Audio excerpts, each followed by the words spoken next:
All right, everyone. Welcome to a little bit of an off day for the Pirate101 campaign. But today we are going to be seeing the adventures leading up to the grand plan that the party has proposed from Team A, otherwise known as Faris and Quin. And if you take a look at the map today, you'll notice it's all darkened out again because they do not have a map, whereas Team B does. I doubt that'll mean anything, but if it comes up, that's why it looks this way. And Faris or Quin, I don't know, flip a coin. Who wants to give a recap in case you, or do you want to just go re-roll this? Oh, too much happened for me to keep up with.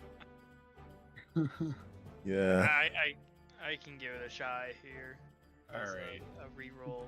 It's gonna be weird because we're gonna be asking You for the only same have to reroll. care about the part that you guys did. Like, I won't hold you accountable for the other party. Yeah, because this is gonna be weird. It's like next with the other group, they're gonna have to recap this also, but Yeah. Alright, well, last time, the party, we are all currently in Valencia with Quin under the disguise of being Rook. And so, under the disguise of Rook, he checked in, and the Armada will be heading out to El Dorado in about 10 days since when we first got here. And Kane himself, the leader of the Armada, has asked Rook to prepare his forces to be able to lead the charge as they go across the deep portions of the Astral to get to El Dorado. So that's currently what Rook's been assigned. However, Quin and Faris, undercover, have been kind of snooping around and doing everything they can to prepare to sabotage that mission. The main thing is they went ahead and they checked out the Executioner, which is Rook's personal ship. Got a bunch of info about its capabilities, and then we took a look at the other ships in the fleet, and we were able to get some more info. And we came to the determination that it would probably be best if we threw a mutiny and we just commandeered the Executioner and used it to destroy the rest of the fleet. So we also went to the prisoner quarters, we asked around a little bit, and we managed to get 5 prisoners to volunteer for this mutiny mission to take over the Executioner. And so we currently have that lined up, and now we're kind of waiting for the second half of the party to get back from talking with the rebellion. And while we wait a couple days here for them to return, we're going to keep snooping around, and most importantly, we need to get code cylinders for everyone so they can get assigned to the Executioner under disguise as Armada troopers. All right, yeah, I think that will do it. You get the re-roll for today. Maybe you'll need it, maybe you won't. And yeah, we will get back to the Valencia music now. So you have been staying in the Executioner for the past few days, and you are currently on the 4th day, and the team will return in about a week. And you've talked with the prisoners, like you said, and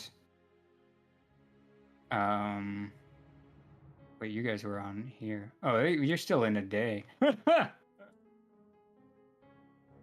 Yeah, so you finished talking to the prisoners, and you've more or less told them that you have a plan to get them out, and you've conversed with each other about potentially arranging an execution to get them all in one place, so that way you can bust them out with one seeming cast.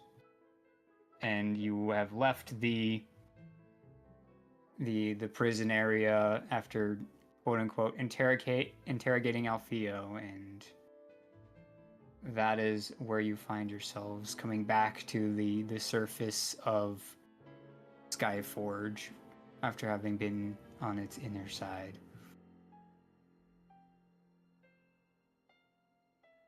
All right. So, what should we do until then? We've got to execute these prisoners, right?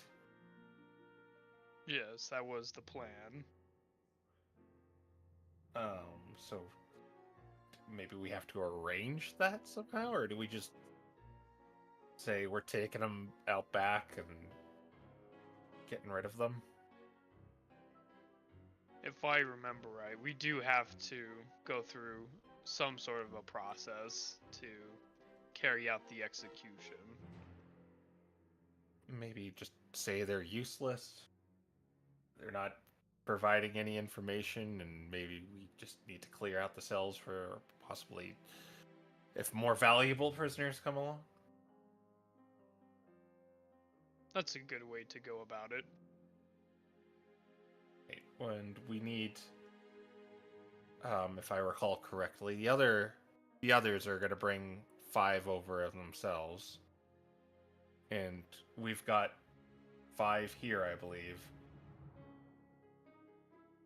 Burino, Alpho, Agata, Cleo, and Alfonso. Correct. That should give us a pretty sizable group for this mutiny. Mm-hmm. Especially given how big the boat is. We're gonna need all those hands to crew it properly. Perhaps I should, when Daelen contacted me, perhaps I should have asked them to set up an ambush for when we plan the mutiny, so we have more firepower on our side. Funnily enough, that conversation takes place at the end of today when you go to sleep. I mean, nothing. Never mind. Who? He never contacted me. What are you talking about? Yeah. How long do we have left on our disguises? If I remember right, it took quite a while to get here, so we may have to head back soon. Yeah, we have. How long would we have left?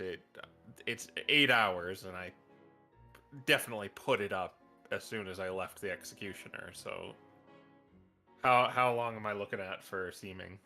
The 8 I hours. think seeming would be running out soon. It lasts for about 2 AP, and it takes 2 to get here. Okay, I'd either need to reapply it or. Does it last for 2 AP or 4 AP? Because I thought we were doing 4 AP before. I think it was 2 AP because it's about 4 hours travel for 1 AP. And it lasts 8 hours. You're looking at like 16 hours of day and then 8 hours sleep. So. Okay. I can reapply it. I can definitely do that, but when we carry out everything, I want to be kind of full capacity, so that's something we got to keep in mind. Can't be just throwing around everything all over the place. Agreed. Well, we still have a few days. How many casts do you have left? I can do it 3 more times. 4 more times if I take a little bit of a how one would put a short rest. I see. Well, that should get us through today and tomorrow at the very least. Yeah. So I'll basically bank a 5th level spell slot to do seeming again. All right, it is up again. You're both and your regular. I can't remember. Are you going with a Prestidio or Pustos for this? What would you recommend, Quin? We don't have to get through checkpoints to get back to Dock A or Spoke A, right? Oh, I think I was gonna be a Prestidio just to get the cylinder, correct? Well, If I remember right, your current cylinder is good for a grunt, a curado. But Yeah. Close. yeah, thank you, Custos.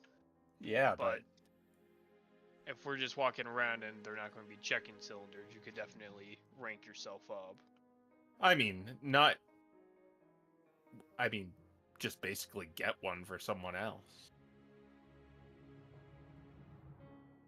You want to get your hands on a Presidio cylinder? Well, we're gonna need to get like 10 of these things eventually.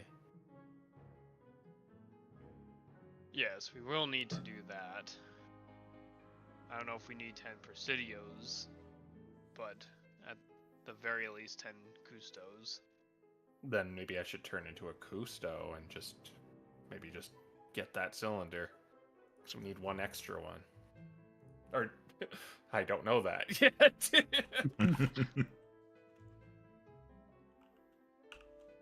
Well, why don't you do a Custos for now?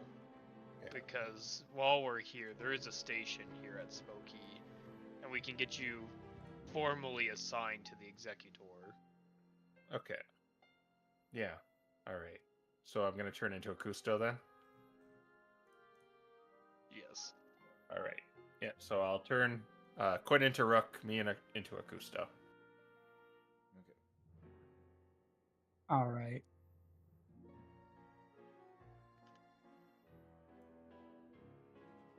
So We'll, on our way back, we'll just run by a station, and we'll have Faris turn in his cylinder and get him formally assigned to the Executor. All right. You can do that, but like the other code cylinder exchanges, it's gonna take about an hour.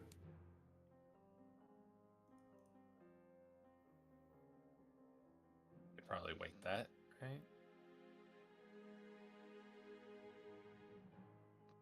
It's up to you. I don't. However long we have left on the spell. Well, it lasts a pretty long time.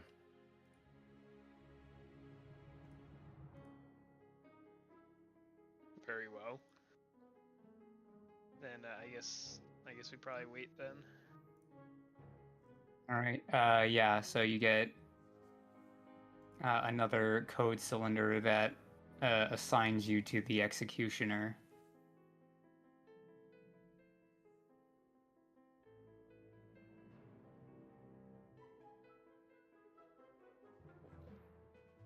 Then I think we head back to Spokane with the remainder of the day since it's so far away. All right. Yeah. Go ahead and take your movement. So, oh, Nope. not you. We're taking the whole spoke with us.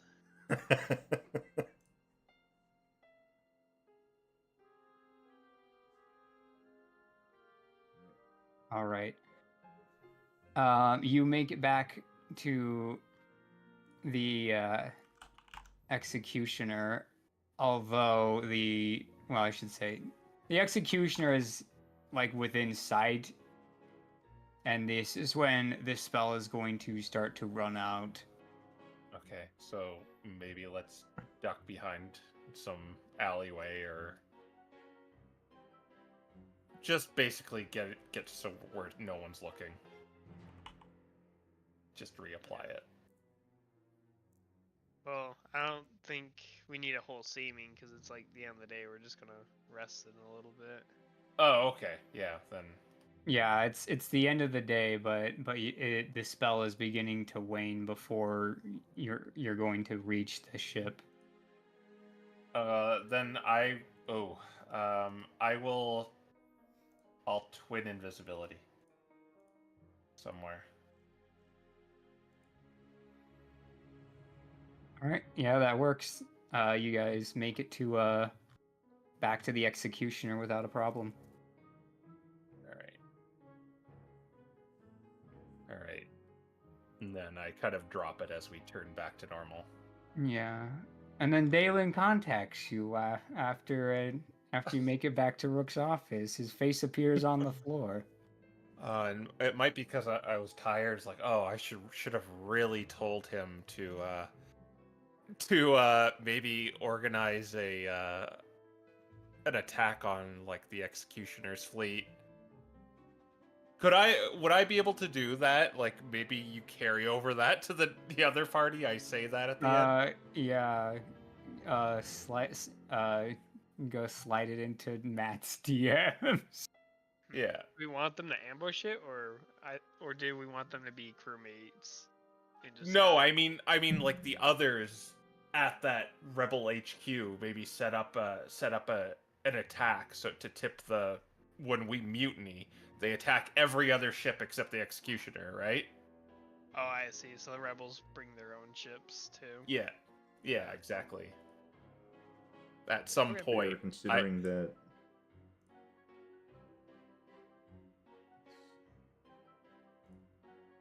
Yeah. So do you want me to tell him that via DMs, or do you want to tell him that so I don't like? He's watching the stream, I guess. Fine, Matt. If you go, just come in here and we'll do the actual chat that happened that day. Give it like 20 seconds for it to catch up. There's delay. I feel like we're casting a summoning instead. There he is. Oh, Alright. one more thing, Daelen.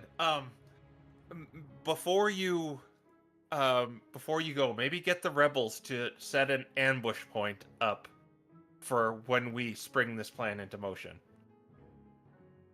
Where would you have us do that? I don't have a map, so we're probably gonna go 8 hours. I can that show you way? the map, I think. Oh yeah, that would be wonderful. Yeah, it is a window. So He literally just raises up the map to the camera. here's his map to the camera. There you go.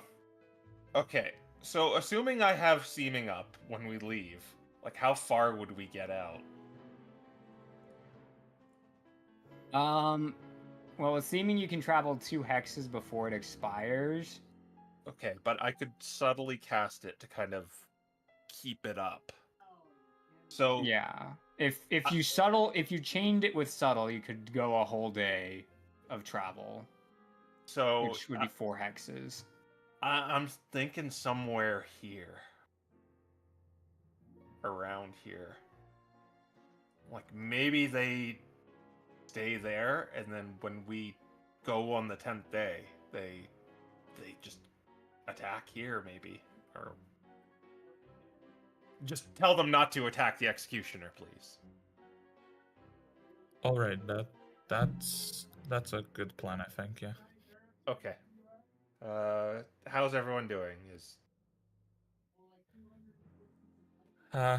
Well, we've found the resistance and everything seems to be fine, although a bit tense, so to speak. Okay. Well, we're gonna go ahead with this, whether you can convince them to do this or not. But we just, I think we just need at least the 5 people that you plan to bring with you to steal the Executioner. This is called Operation Execute Thy Enemy.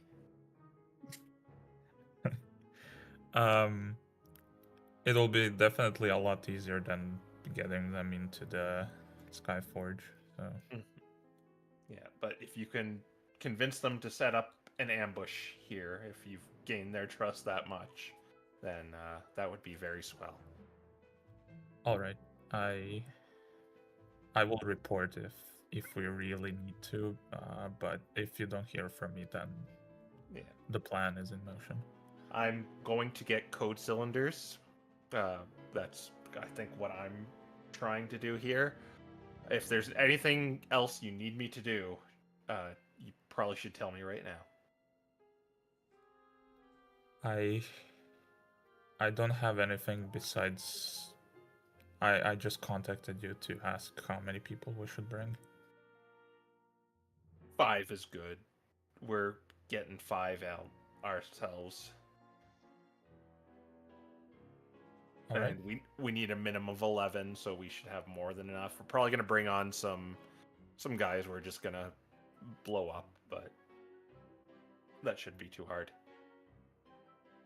Yeah, sounds good. Awesome. One more thing, Daelen, just for your awareness. Be careful that there may be some new prototype Armada troops. We heard that there is something called an arcane drive unit. I'm planning on investigating this a little more, but we're going to try to keep those out from the battlefield, but just be aware that the Armada might have a new trick up their sleeve. All right. I'll see if they know if the Resistance knows anything about it, but I doubt they will. All right. Good night. All right. Good night. Yeah. Then I go to sleep. All right. Now And you go then to half sleep. the lack of map returns. Yeah, go ahead and consume and roll.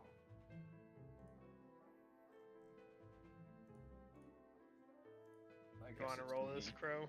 Yeah, I guess it is me. I'm just trying to find my rations.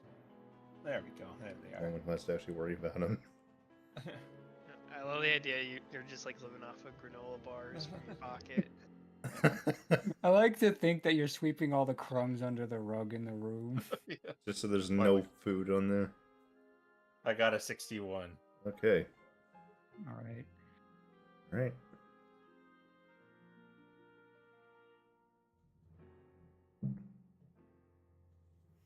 So, the next day begins, the 5th day. What do you intend to do? Okay, well, I have update on spell capacity. Again, I have 3 uses. Well, the 2 at the moment uses of seeming left. And 1 more if I take a short rest. Very well. It sounds like we need 2 seemings per day, so we have 1 day's worth of seemings, and then you'll have to rest after that. Yeah, and what day are we on? We're on day 5? Yeah, you're on day 5 right now. Okay. Start of day 5. All right, and remember, I probably want to be at full capacity on that last day. Right. So you need to sleep on. So day 9 is our long Yeah. rest, right? Take it off, Okay. yeah. Say that's perfect, because then day 5 we do stuff. Day 6 we rest. 7 and 8 we can do stuff, and then 9 is rest. Yeah. So we're doing stuff today then with the 2 we got. Okay. Yeah, well, what are we doing? What are we gonna do today? Are we gonna look into those arcane things? Yes, we can start there. I don't think the telepathic bond is that useful because it's just gonna wear off before we get anywhere. Agreed. Yeah, unfortunately. you'd have to find somewhere inside wherever you want to go and set it up there. Yeah, for like 10 minutes. It's a 10-minute casting time. For the ritual, yes. And okay, so we're checking out the arcane. Where are we going? I guess I'm gonna ask specifics before we commit to this. I imagine we'll need to go to the center of the Skyforge, back into that highly defended area where you've got your hands stuck. Yes. Okay. Do we have a better way of getting me across this time, or? Well, we could try the invisibility trick again, or we try to get you a Presidio cylinder that might be high enough rank to get you in. Yeah, I don't want to have to turn invisible every time I want to go through there, so maybe we should do that first. Very well. What do you think's the best way to go about this? Should we just try to jump and take one of them down really quick? Yes.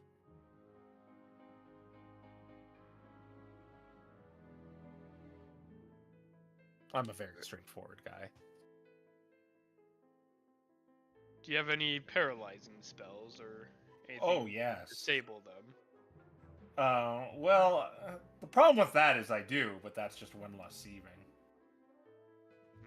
I see. Let's see. I have, yeah, I have Hold Monster, which would do the trick.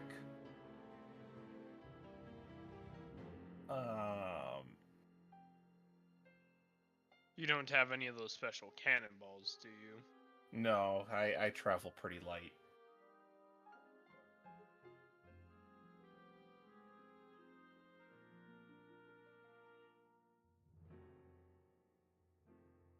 Shame. Well, then we might just have to find a quiet area and pile on the damage then. Okay, I'm not good at just straight up damage, so this is gonna be all on you. Well, I'll do my best, but you're gonna have to put in most of the work for the damage. That might be tricky. I'm not the best damage dealer either, but...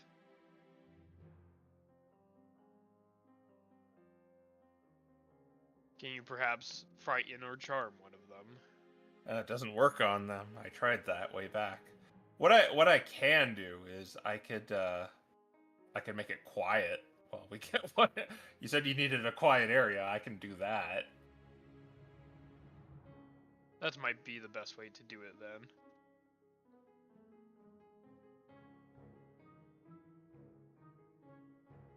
Oh wait, Very well. I have another magic thing I got. Pass without a trace. Moonbeam. No, nothing that would. Well, I mean, we can, but that's just we could try and hold them, but that's just going to be one less seeming we have.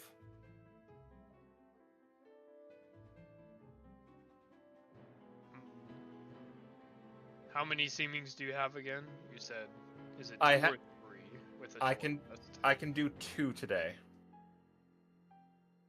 and one if we one more if we short rest. Then maybe that's what we do. We use the seeming now to get there. We take him out, and then we do a quick rest All right. for the second seeming.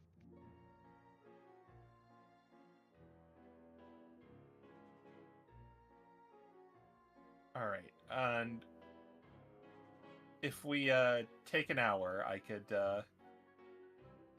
can attune to that wand of beguiling and just ensure it sticks for the whole 60 seconds, 10 seconds, 1 minute. Yeah, 1 minute. Very well. So you want to rest before we jump him? Well, it doesn't count as a short rest, correct? Well, I just need to take an hour to attune to it. It's a totally different thing. Yeah. Yeah. All right. So yeah, I will change one of my attunements to the Wand of Beguiling, and we're gonna go find us a Presidio to abduct and beat up.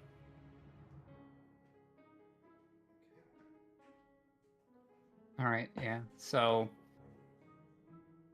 you attune to it, and then, looking for one. Give me a perception check as you scour the docks nearby. Both of us, or just me? Whoever you feel like should be the lookout. Not me. I got +4 and second wind if we really need it. Yeah.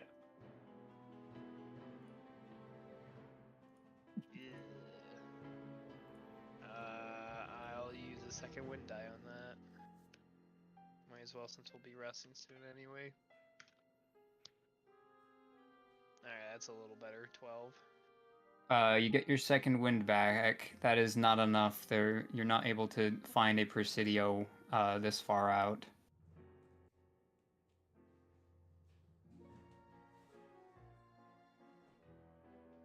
How much time have we used looking for one? Oh, you probably spent no time at all. I imagine you just got on board and just went, oh, no one's here. Okay. So can we, like, travel inwards a little bit and look again? Yeah, so the way I'll have this work is you'll more or less like spend one AP to explore an area and try to find one there. So 4 hours. Yeah. Okay. Yeah, they're not super easy fellows to find. Okay, so what if we find them? What if we find them this far out? What are we gonna do to them? We're just gonna leave their body in the middle of the road, or? I was thinking we could stash it somewhere. Yeah. Problem is, if it's found, that will be a problem. That would be a problem, so hopefully we hide it well enough to where it isn't found. Are there like air shafts and stuff like that here? Yeah, there would be some circulatory vents for various reasons here. Okay. Can we stuff a body in one of them? Well, you'd have to go find a vent, and then you'd also have to find a Presidio near the vent. Well, we can get them near the vent. Yeah, aren't you Rook? Can't you just say, bring them near the nearest, like, is there like a garbage chute anywhere, or trash, scrap? Any janitors around here? Janitor?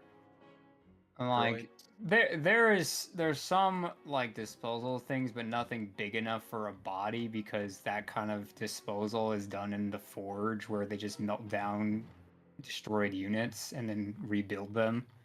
Ah. Okay. Yeah, we got to think about this before we enact it. We could just dump him into one of the furnaces. Yeah, we have to find one. Well, you just have to get it near a furnace is all you need to do.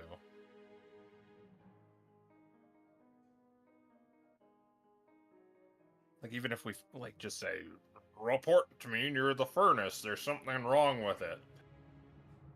I don't know if that's... You get what I mean, right? I'm following. Yeah. So, Well.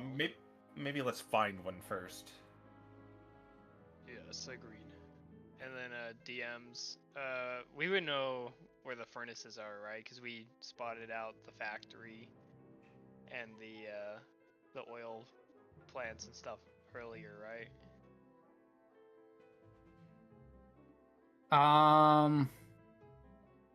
Like I don't think you did, at least not in the areas you've explored, but you would know that the primary spoke for production is spoke D, so it would be the easiest place to find a forge because there's just going to be more of them there. Okay. Do they also make code cylinders there? Yeah, they make the code cylinders there. Okay. We might be able to get 2 birds with 1 stone then. Yeah.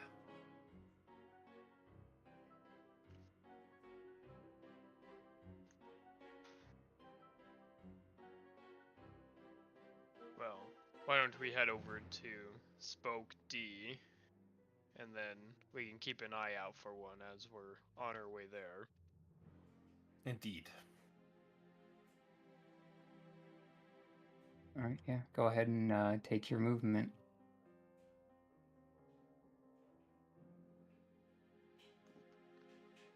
All right. So you reach this area, which is more or less. This is the reason there is ventilation on this thing, as there is a lot of smoke and other things going up a bunch of little tubes and things. You can hear the steam vents screaming, and there is just an overall loudness to the area that the other ones, not like the other ones are quiet, it's just this one is quite loud.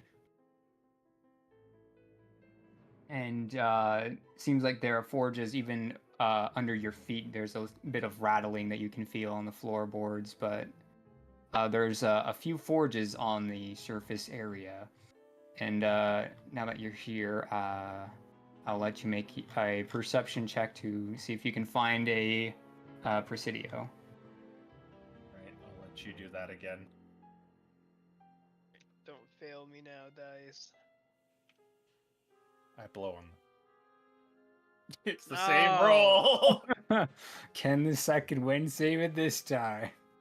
Man, I need to upgrade my ocular implants too, in addition to my voice. Oh there we yeah. go. 17. All right. Yeah, you're able to spot a Presidio marching around. This one is a ranged commander, so there's a couple of Custos behind him, about 4 in total. And he's marched up to them and seems to have spouted some stuff off and made an about face and is walking this direction. I'll look to Faris, kind of like, you ready? Yeah. I don't know what we're gonna do, but I'm pretty good at just going with the flow. Is there like a corner that's like out of sight that we could take him to?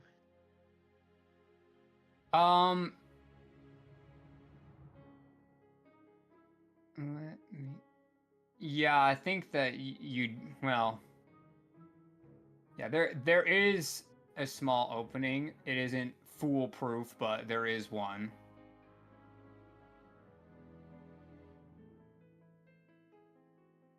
Okay. I'll walk up to the Presidium and say, Presidio, report.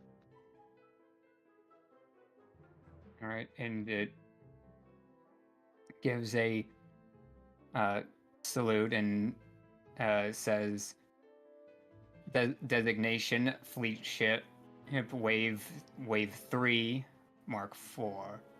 New units assigned.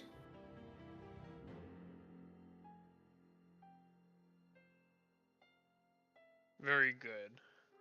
If you would come over this way, though, I need to ask you about some questions from your orders 2 code cylinders back.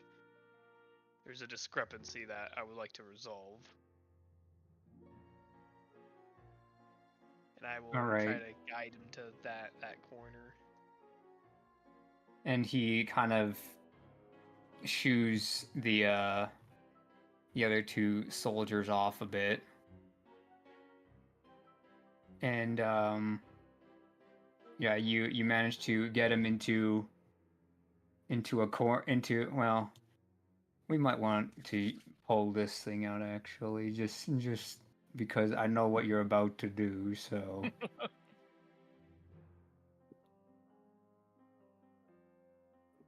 So let me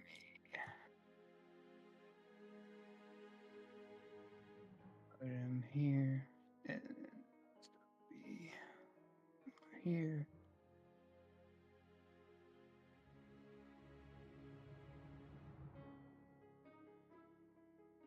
All right, and so more or less, you over here is one of the vents. The places with the lights are your forges, and this is kind of like the corner that you're able to find here is just this spot between these 2 places where most people, unless they're like directly over here, would not see. Over where? Like over here, the clockworks over here would would see it, and then let me go and get the custoses, and his dudes are just chilling over here. They can't see you right now, but that's where you left them. All right. And is there a furnace that we could? Yeah. Well, the thing is, this spot here does not have the furnace is over here. Or you could alternatively take him over here if you found a way over the bridge that's under maintenance. I take it this is floor. This isn't Star Wars with the bottomless pit. Yeah, this is that area below where there are more forges I was telling you about. Are there any forges directly, like, underneath us over here? Yeah, I would say that there's probably one underneath you. I would say that they're probably staggered. Though getting down there would be a significant drop. It'd be like 50 feet. Oh, that's fine. I don't plan on going down there. I plan on just yeeting the body down into one. Well, you'd have to jump down there and like move him into the furnace stuff. You just throw him down here, it's just gonna be on the floor. Okay, so they're not open in the top. Yeah, like there's more essentially quote unquote buildings down there that are furnaces like there are here.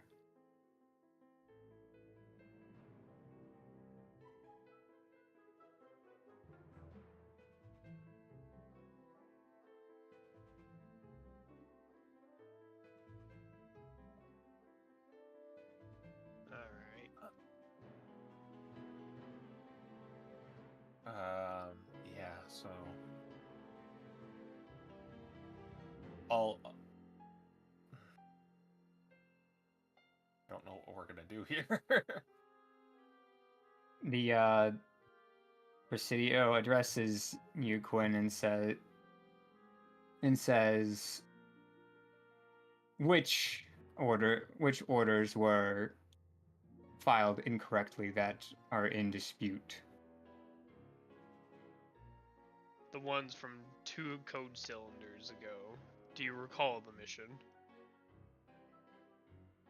Yes, mission to Gronkia.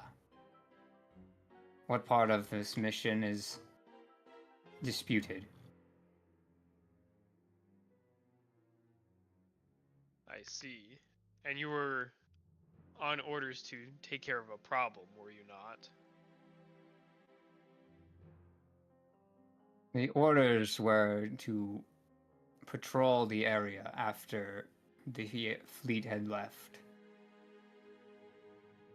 And take care of any remaining stragglers, correct? There was nothing.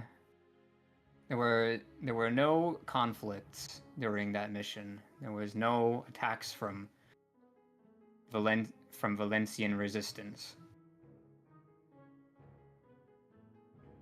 I see.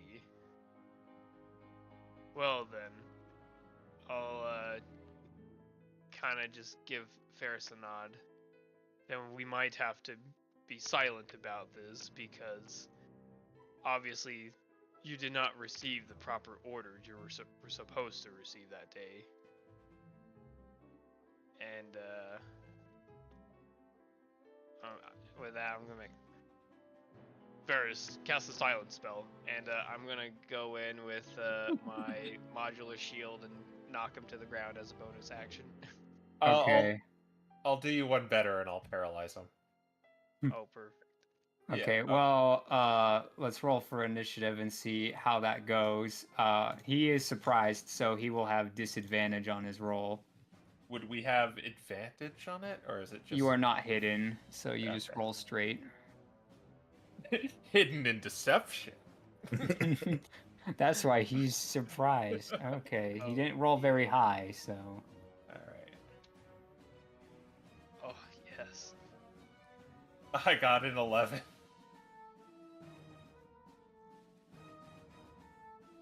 Alright, does he... A little bit. win out here.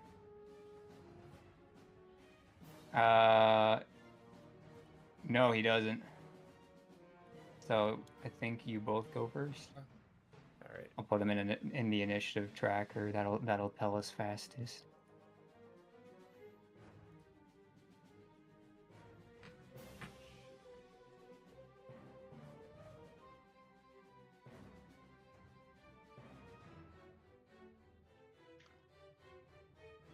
Okay. Alright, well, I guess... Yeah, I'll still, as a bonus action, knock him to the ground so he needs to make a straight save. All right. I'm like, let's go get out the dice because I know disadvantage is coming in greater numbers. Okay. Strength saving throw. I don't think he's particularly good at these. Oh, no, not with that roll. He definitely failed. Huh. Alright. And he's prone, and then I will use the long sword for this one. And this is only single-handed, unfortunately.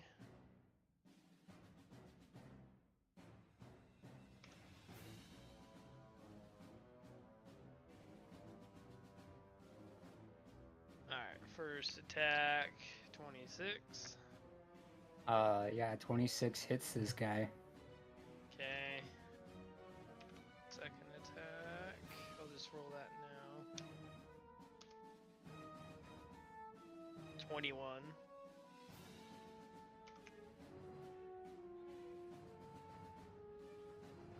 All right. I Yeah, 21 hits.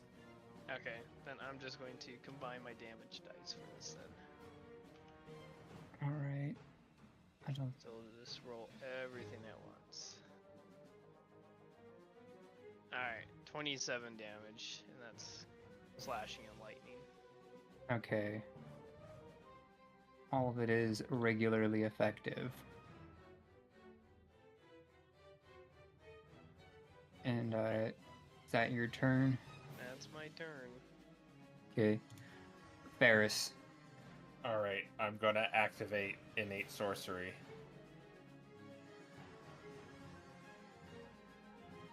And then I'm going to use the Wand of Beguiling to, I think I only need to put 3 into it, of Hold Monster. So it'll last for 3 rounds, but he can still get out of it on his turns. Just the initial one, it works. All right. So he's paralyzed. He's paralyzed. So, but he will still make the saving throw at the end of his turn. All right. But not the first one? No, the first one, it just works. All right.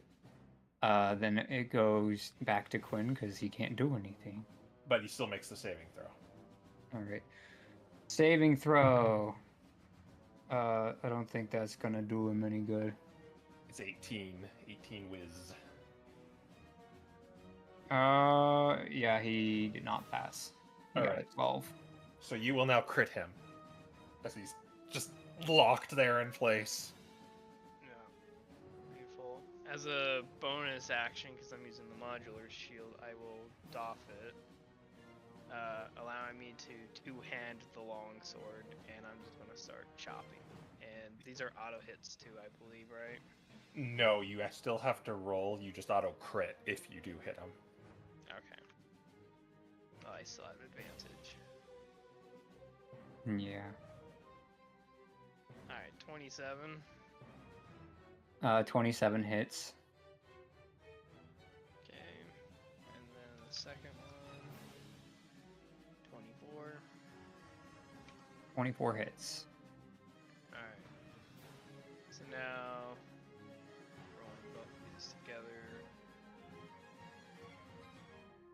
These are crunchy crits.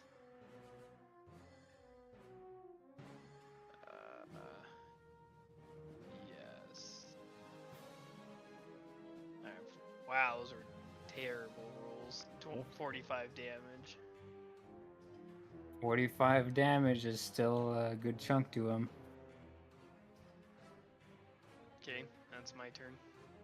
All right. Faris. All right. I will run over with my dagger, and I will stab him with True Strike. So I still only do. All right. And this will be at super advantage. Not that it probably matters. There's a nat 20, but it doesn't matter. Yeah, well, a nat 20 always hits, so. All right, so a 4, 6, so it'll be D4 plus D6 plus 10 plus 5, so plus 15. So 22 radiant damage. All right, 22 radiant damage. He's mechanically bloodied, us wounded. And I will move back slightly again. All right, well, he can't do anything about it. Yeah, so yeah. This would be the second round, which it still holds. So, but he still makes a saving throw. Yeah. Let's see. He got a 23. That means he's out of it. Uh-oh. Okay. But it's the end of his turn, so. Yeah, it's at the end of his turn. I'll give you guys make stealth checks for me, both of you. Okay. Yay, I'm really good at these. I'm decent. But I got a 12.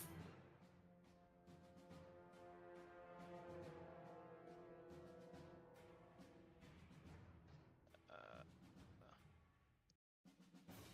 6. All right.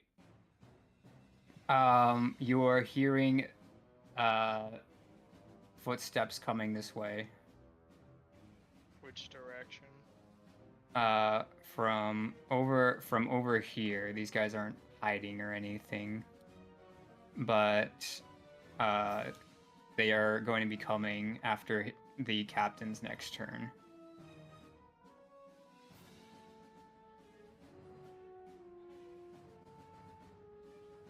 But it is your turn, Quin. Oh boy.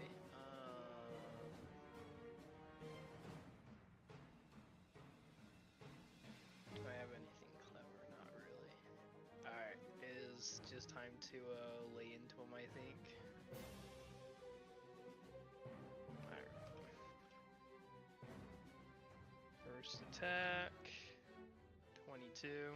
22 hits. And I can switch weapons, right? Actually, I don't want to switch weapons. I'll keep my long sword. Alright, anyway. Second strike, 26. Yep, 26 hits if 22 hit. Sweet. 22 damage. Which is kind of mad for 2 strikes. And then I am going to action surge. Yeah. 22.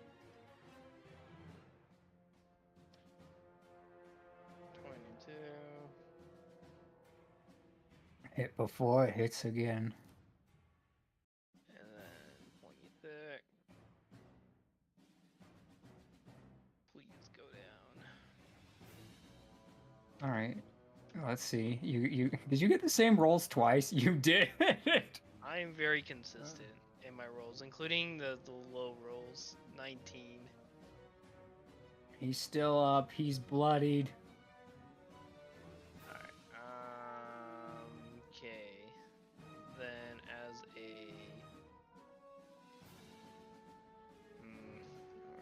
much for my bonus action. I guess I'll tunnel fighter, but that's about all I can do. All right, Faris, it's your turn. I will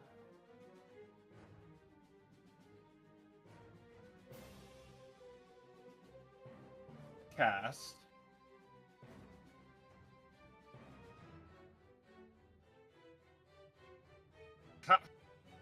when do I think these guys will arrive? Within the next like 3 seconds. Okay. I will cast Sorcerer's Burst.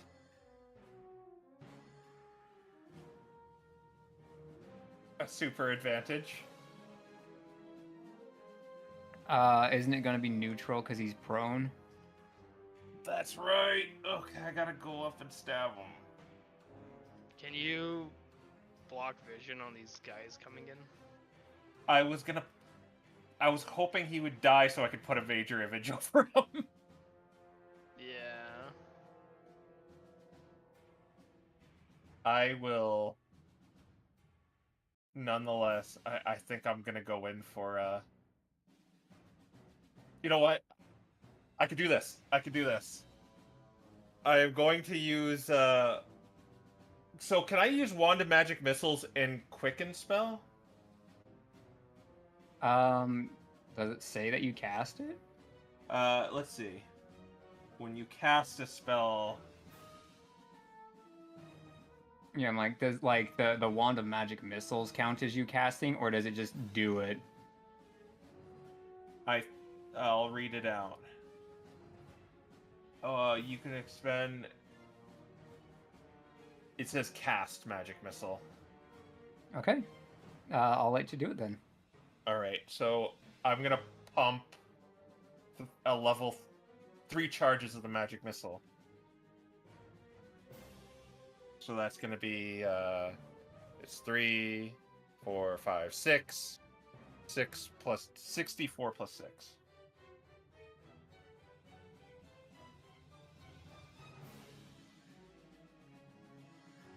D 21 damage, force damage. All right, you got him. All goes right, down. and he's against something, right? Yeah, he's up against Sort this of wall. structure. Okay, so what I want to do is I want to make the major image sort of like kind of match in with the symmetry of what he's leaned against. So it's maybe slightly just protruding out with a quicken spell. All right. Like maybe make like sort of a sort of like a ramp on the floor kind of, but so it's slightly protruding but still like symmetrical. Yeah. I think I get it.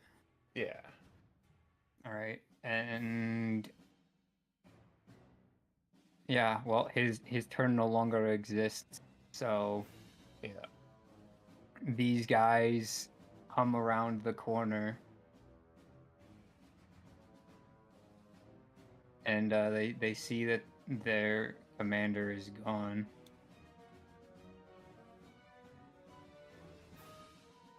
And yeah, well, I guess they're in no rush. So they continue to approach you. You still have 1 turn if you want to do something before they arrive, but you are in line of sight of them, and vice versa. Do an approach. Could he have walked off somewhere?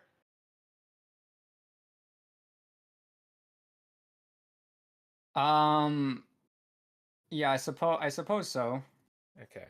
Okay, so there's like a hallway that goes through here. Yeah, I'll say keeps going that way.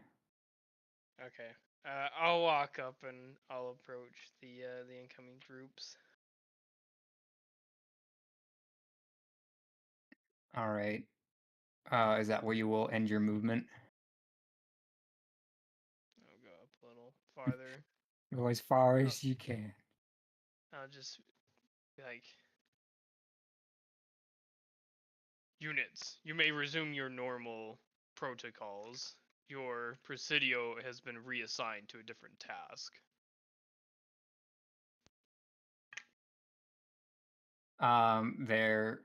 They are going to say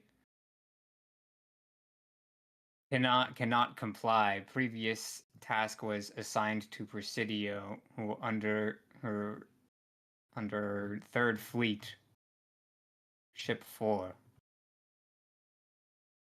You're being reassigned to my personal ship, the Executioner. Report immediately to a station for reassignment. Affirmative.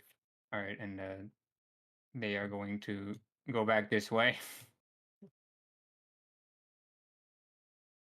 I should also point out I'm doing the concentration version of the major image. Okay, so I will say they're heading over here. Okay. So you have a few moments while they won't have line of sight for this coming turn. So we want to get the cylinder out of them and get rid of them. Yeah. You might want to keep track of the rounds just in case. For a major image? Yeah, depending. Well, again, just in case. I don't know if how quickly this will work, because these guys will get line of sight of you again eventually. Okay, yeah. Well, it lasts 10 minutes, so. Oh, okay. Then never mind. Yeah. Yeah, we'll just wait for him I to thought it was walk one. away. Yeah. All right.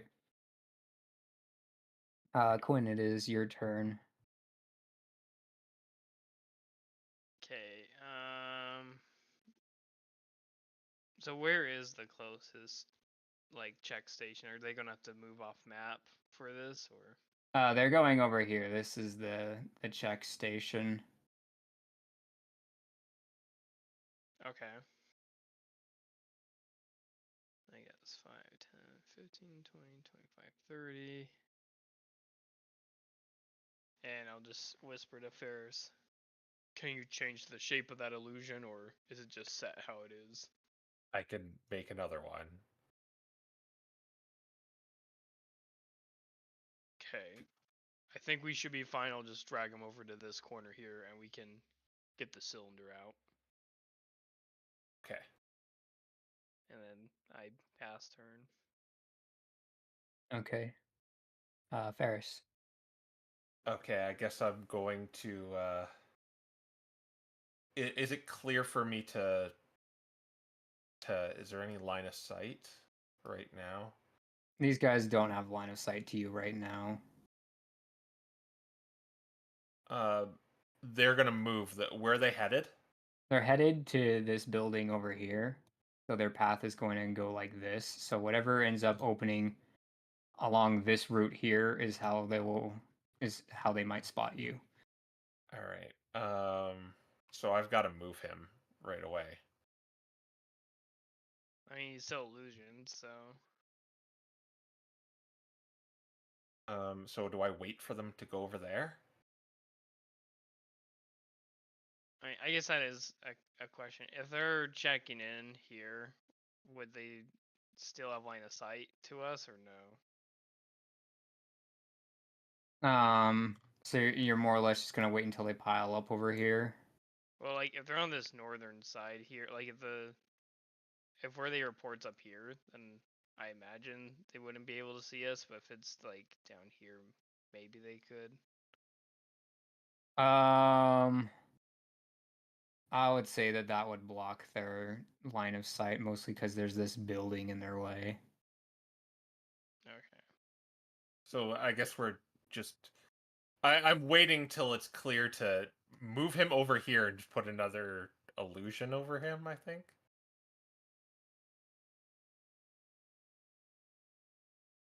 Okay.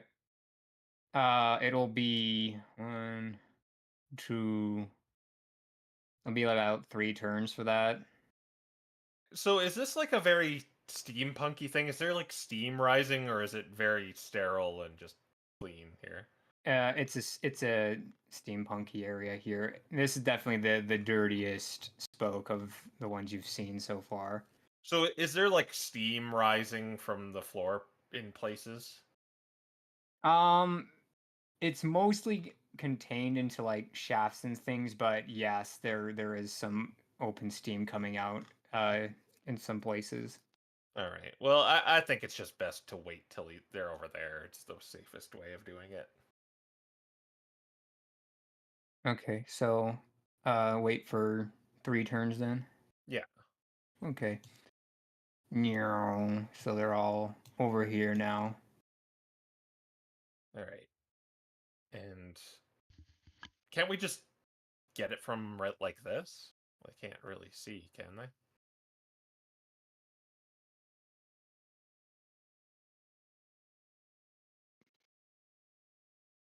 They can't yeah, right now they can't see you. That's correct. All right, so then maybe let's just do what we need to do right now. Alright, I'm gonna pop him open for his code cylinder. All right, make an athletics check. Oh, nice.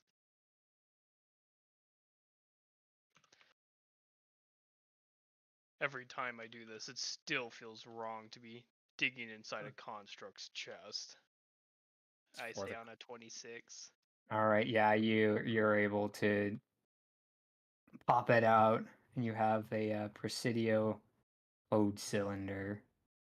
And remember, this is assigned to the third like wave and the fourth ship.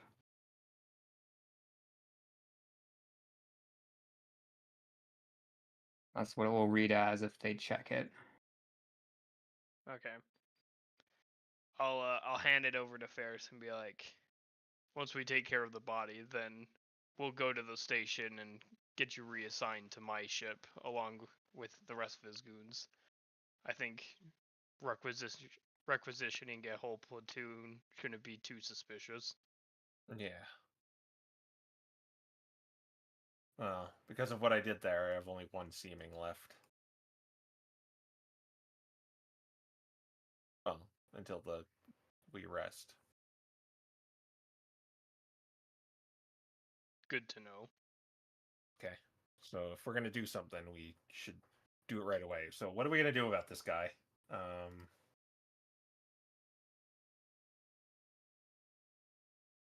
Can you illusion him into like a bag or parts maybe? Then we can just carry him undetected to a furnace. I could, if you can get him on wheels, I could like make him a cart or something. Do I have wheels?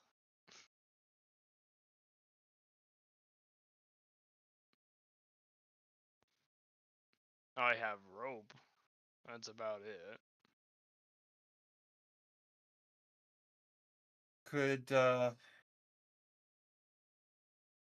like I could definitely turn him into something, but something that wouldn't look suspicious and that we're moving.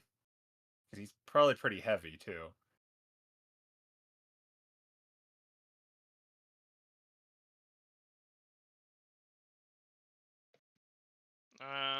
GMs, would scrap be suspicious to be carrying around? Like, I would say no.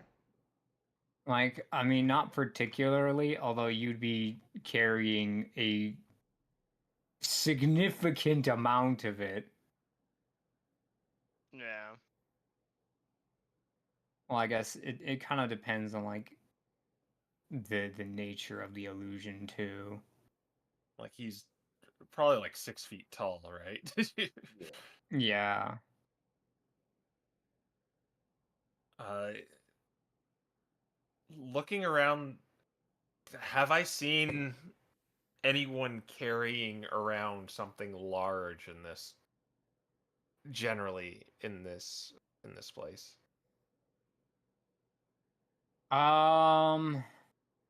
Give me a history check. All right. I think this This is just gonna be a straight roll here. Da da da da da da da. 16, not bad. Okay, so you know that there has to have been somebody who's lifted like big giant things. You've seen some large sheets of metal being carted around while you were coming over here, and especially because you have those giant gelignite bullets on board, so someone had to cart those around too. Oh, is there a cart somewhere around? Just a spare cart, maybe parked or something. The area is pretty clean. You would have to look into one of like like a janitor's closet, basically. Like they put these things back when they're done with them. All right, is there a closet around? There is an opening door here, here, and here if you want to investigate what is immediately available to you. All right, I'll just kind of go look inside here. Okay. And this one is looks like it's mostly just storage at this juncture, and seems like it's like spare parts and things for the troops to like do self repairs. Essentially, they take a short rest here. Is there any carts here? There is not a cart in this one. Hmm. Okay. I guess I'm gonna go check out the next one then. Okay. And this one this one looks more like the janitorial closet. There's things to clean out like the pipes and things like that, and there's your cart right there. Ah, and I begin pushing it out. All right. And I nod to Quinn to put him on as I pull this card out. Okay, I'll load them up. Okay. And I am going to make the permanent one. And so I'm going to use a level 4 spell slot. So that other one goes down. And would that giant gelite, was it? Yeah. Are you subtle casting this? I cannot subtle cast it because I need it for seeming. Yeah. Okay. Also, remind you, Gelinite is quite explosive, so if we're gonna throw this in a furnace, that might not be the best thing to disguise them as. I was thinking of just taking it back to the ship. I suppose that works. I know we were going to get cylinders today, but probably the safest in that room. Yes, especially if you only have one seeming left. Yeah. So, yeah. Oh, well, I got an idea. Oh, no, we'd have to get them into that. They're over there. If we brought them into here, would they have line of sight to that? I would say that one of them would probably see you coming this way. Like I put them over here on the map, but they're probably pacing back and forth a bit just while they're waiting for their code cylinder. All right. Can you not just turn him into a pile of scrap and we'll just dump in the furnace? I think that'll be the simplest way to take care of it. Yeah. I guess I can do it that way. Or a box or something. Yes, now that we have a cart, I think it'll look a lot less suspicious than if we just had it carried over our shoulders. Yeah. All right. So, could you actually? Well, was there any like blankets or covers in that room? Yeah, there was probably some tarps. Okay, maybe I'd grab one of those and let's bring them into one of those rooms and then I'll turn them into scrap.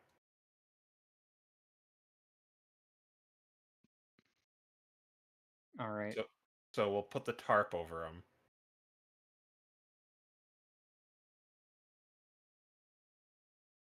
And go into the room. And I'll permanent major image.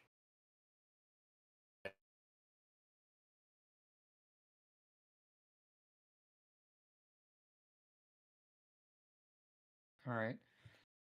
Yeah.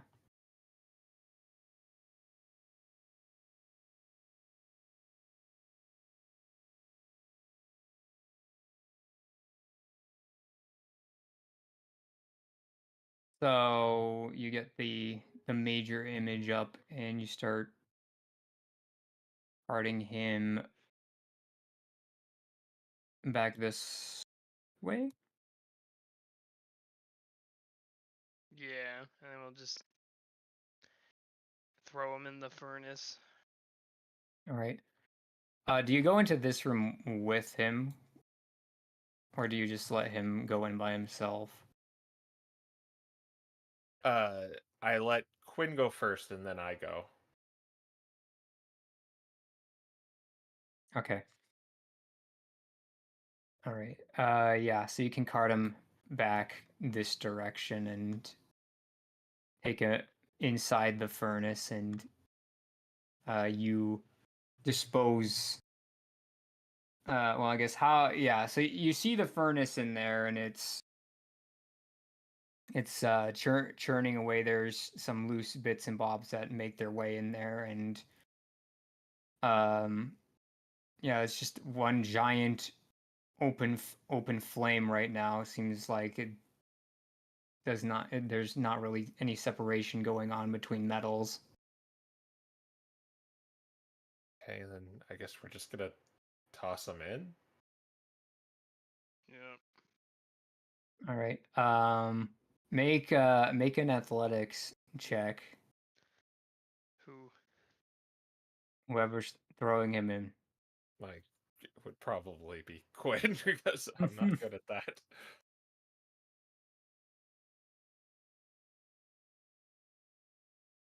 Really? Alright. Is 13 good enough? Yeah.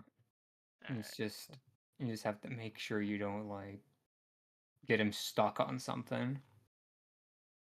So yeah, you managed to kind of get his arms together and just push him in there. While Faris is holding up the illusion, and now there's an illusion of crap in there that is not heating up or burn. Well, I guess you could make. You heat up your illusion. I can make it feel like it's not Like literally hot, but it feels hot. yeah, like post cast. Can you alter the temperature of it? I think it has to be the initial cast. All right, yeah. So there's just some scrap in there that's for some reason not glowing red hot. But otherwise, no, everything else is checking out. It would be just a scrap metal.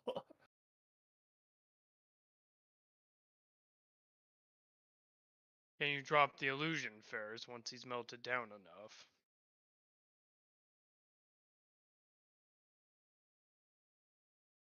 I think that's more of a DM thing because it's like you're not. Well, it says it moves as if it was natural, so it's strange. Yeah. Let me go look up major image.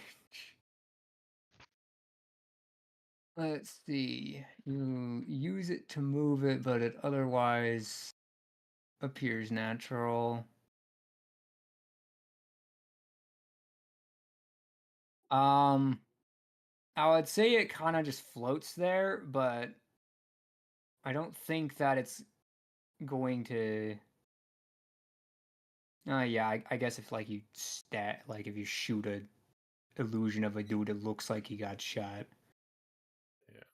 So, yeah, I'll say that it work. Okay, so it just kind of leave it in there. All right, yeah. So it catches on fire and so forth. It won't never truly melt, but it will Yeah. look like it's melting. All right, And he yeah. can't drop the illusion; it's a permanent one. I could dispel it, but it's just gonna be.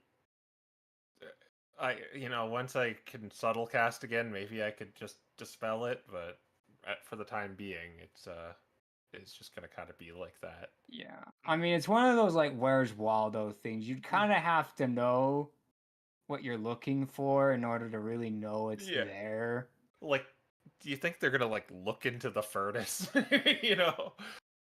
You think Metal Man is gonna stick his fingers in the metal melting furnace? All right, sounds good. All right. Well, I guess we only need. So, are we gonna do that tomorrow then? Get it reassigned. Well, I guess it's gonna be 2 days from now because. How many hours do we have left on our saving? Do we have to reapply it? 4 hours left, I believe, because it took it took an AP to get here, so we have 4 hours left. Yeah, took 2 AP to get here. Oh, it took 2? Yeah, well, we can go back to the map at this point, unless you want to go Yeah. talk to the geezers. Yeah, you moved 2 hexes. Okay. So we have to reapply it anyway.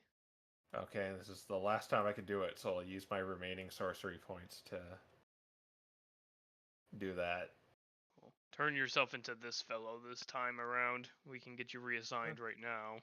Yeah, we'll do that, and we probably have to go back right after. Excuse me. My bad. I thought I was muted. Bless you. All right. You get our wonderful friend's disguise on, and yeah. So you're just going to wait around for the new code cylinders. Yeah.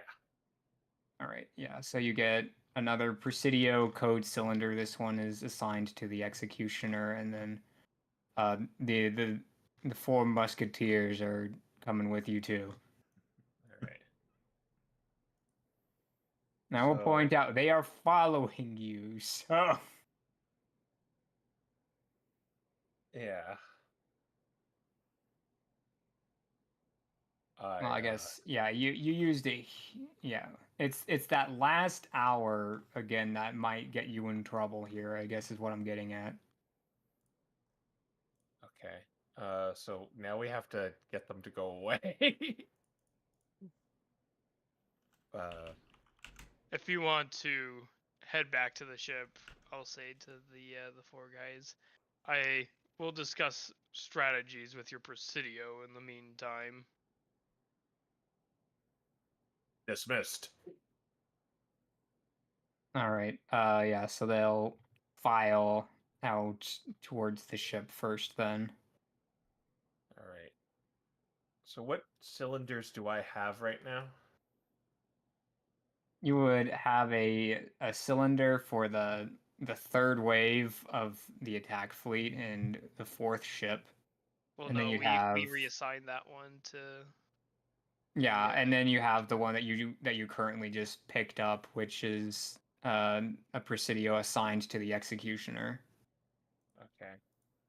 Wasn't the old one the Custos also assigned to the executioner? I thought we did that earlier. Yeah, so your custos Yeah. that you just got handed in theirs that are now reassigned for the executioner, I think that would have meant that they turned in the code cylinder they had that was originally for the 3rd wave, and now that's been reassigned to the executioner. Yeah. So Well, what I mean is like new things that you picked up. You got the 3rd wave one from the Presidio that you beat the tar out of. You plucked it out of him, and then you've just gotten another Presidio one from the station that that's assigned to the executioner, and yeah.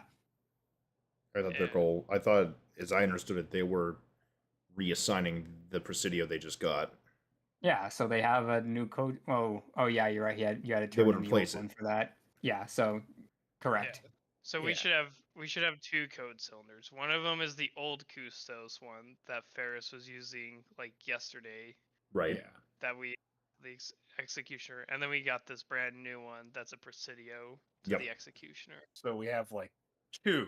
You've got 2, we plus have- you've got the we have free one that you picked up, if I recall. Oh, no, wait, that was the one that was actually. Excuse me, I'm getting mixed up now too. Yeah, But yes, we the 2. only have 2. Yeah, you just have the 2. You have a Custos and a Presidio one assigned to the executioner both. Okay, so I'm gonna have to reapply seeming. For the 1 hour back. What? Because we're gonna go back now, right? Yeah, we were on our way back. I thought. Yeah. I thought you already replied. Yeah. Okay, so it's already reapplied. All right. Yeah, I thought we reapplied it. It's just, and then we're heading back to A. It's just that you're cutting it'll it run close out. by the time you get back. Yeah. Yeah, exactly. So we can Yeah. just invisibility again our way through the last bit. Yeah. Yeah. Or you could elect to leg it, but that would probably work for Quin, but less well for Faris. Yeah. I'll just use the invisibility. Right. All right. If you want to leg it, Quinn, you're gonna have to do an acrobatics or athletics check.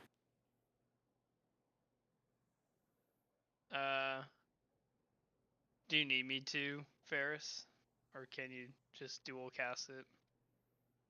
Actually, no. I can't, because I am out of sorcery points. Okay, I'll just cast this guy's self on myself. Okay. All right, that works. That works. And you guys make your way back to the executioner, and there are now 4 geezers walking around it. All right. And I guess I'm gonna go onto the ship invisible. Obviously, and I gotta Yeah, get yeah. back I in the room. imagine that you're just gonna follow Quinn into the main room that you've been hiding out in. Yeah. Okay. So this was day 6. Yeah. No, this was all day 5. You are Okay. now at the end of day 5. Okay, so day 7 is when we gotta do some stuff with we gotta get more code cylinders and we gotta get the prisoners out.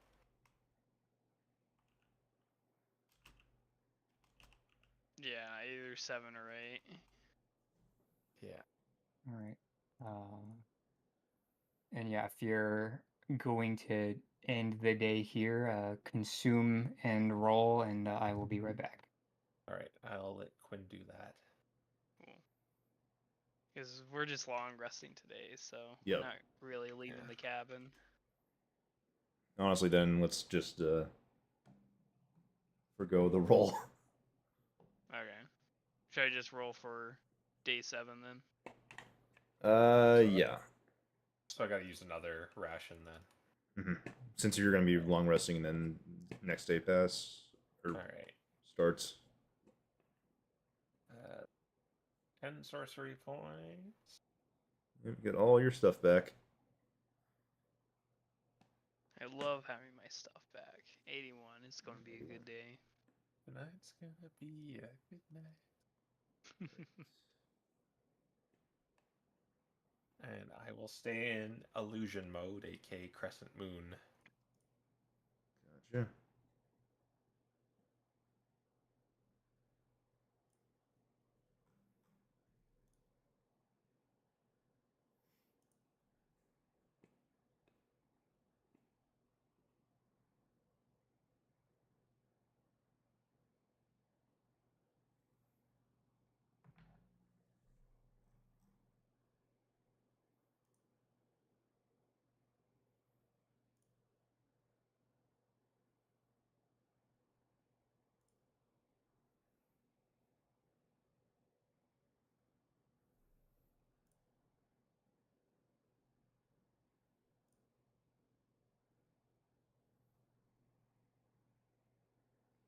His main thing is going to wait and just see if maybe fire. So do you have any?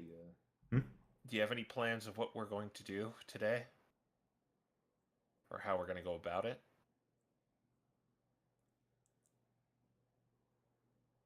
Who are you asking? Sorry. You, Quin. Oh, okay. Yeah, so I'm thinking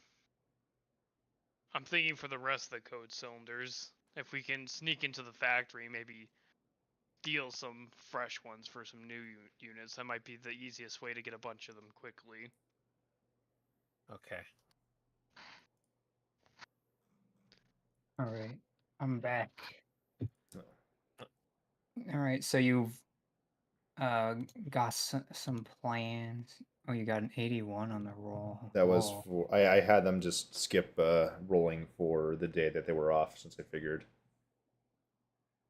Okay, so we're on Day 7. Day 7. day 7. 7. Yeah. Okay. 72 hours now. Yeah, you've burned through a bunch of food yesterday, but Okay. Oh yeah, So I need to mark mine down too. yeah, you go through 2 out the when you long rest. Oh, it's 2? Yeah, short resting is 1, long resting is 2, in addition to like whatever you were already going through. Well, the one time I actually use supplies. Yep.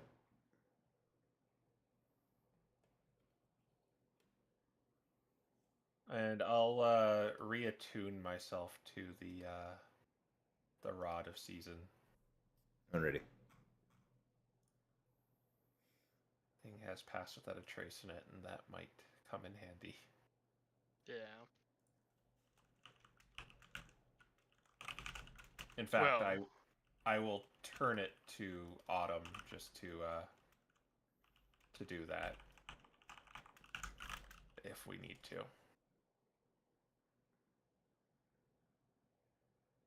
Oh wait.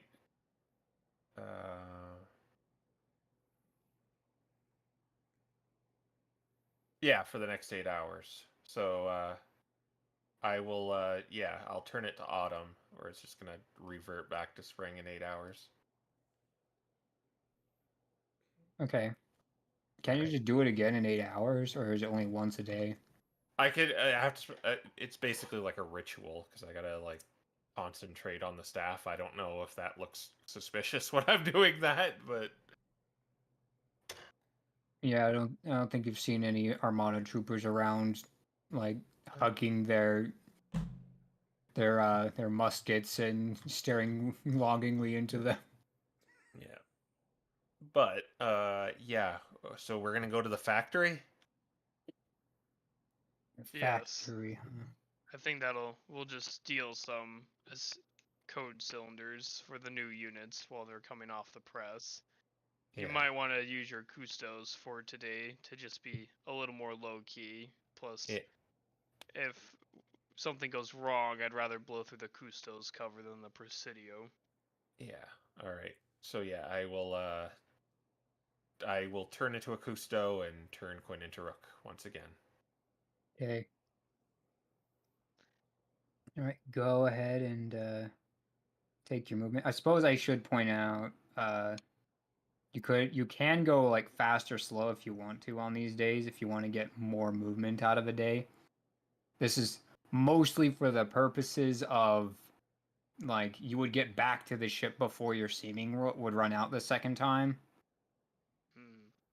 Okay. But you would push the likelihood of encounters higher as well. I mean, we rolled an 81, so I feel like we could probably push it at least to get there. Yeah. Yeah. Normally you have to call it beforehand, but since it's been like a long time since we've used this mechanic, I'll let you keep it if you want to go fast today. Yeah, let's speed walk. All right, so I'll push you up to 6 total AP. So it only costed 2 to get here. Yeah, it costed 2 to get here, so your first seeming still has like a couple hours left on it. So these are what, an hour and a half per each AP today? I don't know. I don't want to do math. Okay, so It'll be 8/3. So Weird, it's 16 divided to 6. I'm pretty sure that's an irrational number. Oh it no. is. That's why I said 8/3. It's about 2.5 hours per AP. 2 2/3 hours. All right, we'll head over to back to the factory, and we're going to try to look for where the brand new code cylinders are made for the new Custos, and we're going to try to just snag a couple of them as they come off the press. All right. So you would need to climb down.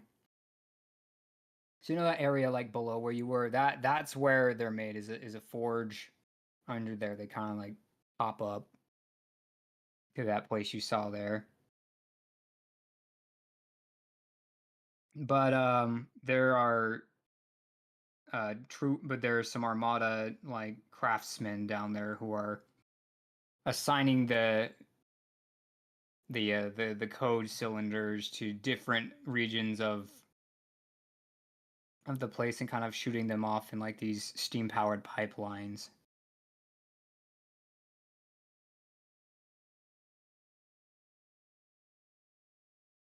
So kind of like they're taking it off of the press and then they're putting it in the right place and then firing it off. Okay. I guess I'll ask, would it be easier to grab code cylinders off the line undetected if we go upstream the assembly or downstream, like through the piping? I mean, the piping is pretty small, but it would be a lot easier to intercept, though they would wonder where they're going.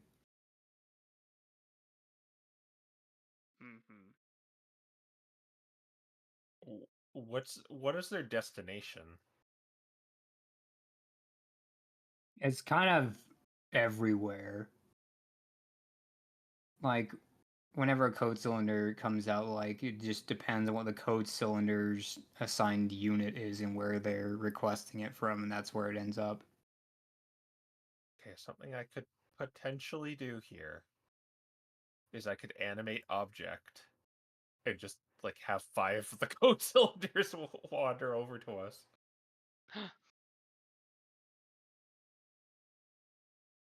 Could you do that without being spotted? Well, I could definitely subtly cast it. Well, I mean, can you do it at a spot where they won't be able to see the cylinders? Because Yeah. Well, we need to find one of those, and then yeah, I could definitely do that. very well. Are you able to stagger the spell, or does it have to be 5 all at once? It has to be 5 all at once, but I could just have them stand still.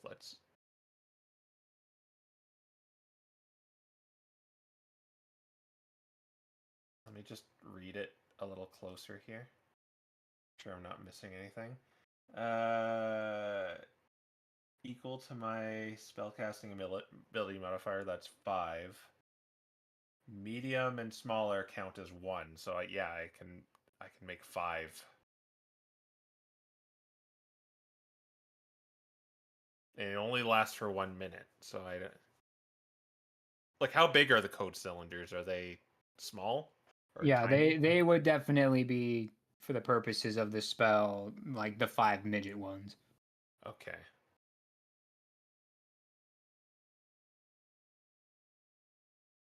Then I think that should work. If we do it someplace where they don't see it immediately, I think we'll just have to grab the 5 and then get out of here and come back later for the next 5.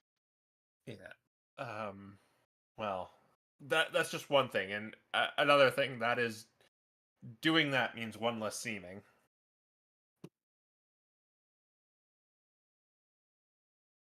Oh, it's a high level spell to do that. Yeah, it's one of my new ones. Hmm. Then in that case, it might be simpler just to use invisibility or something else like that. I can only make us invisible. I can't make. Well, I If we could. put it in your bag, doesn't that make it invisible since it's part of your clothing, Yeah. so to say? How would that work? The moment you pick it up, it is now worn, and invisibility applies to what you are wearing and carrying, isn't it? Yes. So yeah. Okay. The moment you touch it, it turns invisible. Okay. Well, we could grab. I could turn us both invisible, and we could both do it. That sounds good. Maybe each one of us takes a separate line and we stagger it. We take like every other cylinder. That way it just looks like it's a misprint or a fault with the machine. Yeah. Good idea. I will point out you are going to be trying to so you're going to try to get up on the conveyor belt and move your way towards where they come out of, and you're going to just grab every other cylinder before the actual processing units can pick them up. Is that the Because you're plan? essentially going to be running a treadmill is what that plan would entail. You can't stand beside the conveyor belts. Yeah, that's what I was kind of imagining.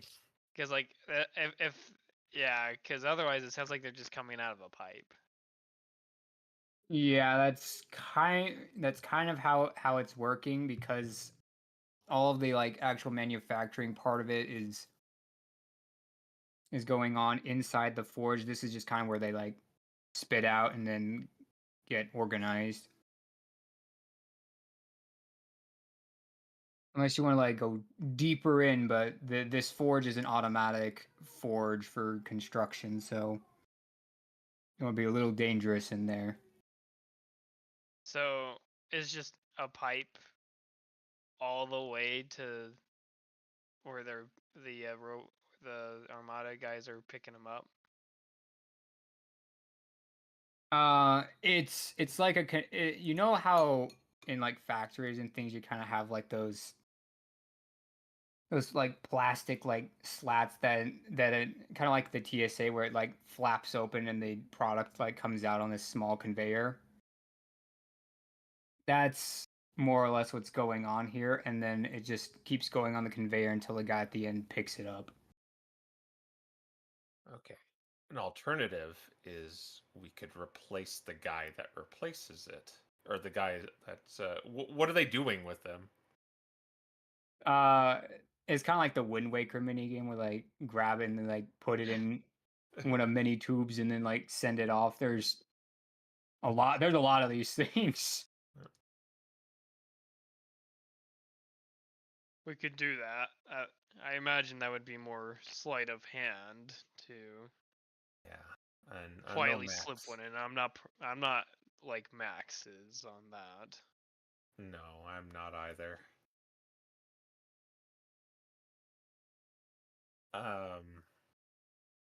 I could. Well, you saw what I was doing with that illusion. That's what I'm kind of good at, and using that major image does not cut into our seaming at all. But I just I can make a person, but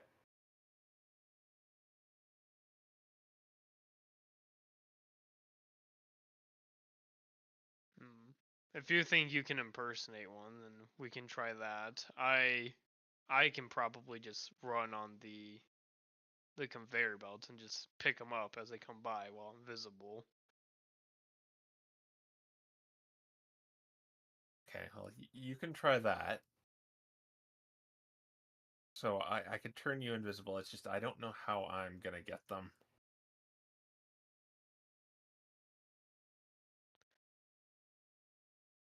Is there is is there any way I could where there's a blind spot on the conveyor belt that kind of no one would see 5 of them get up and move.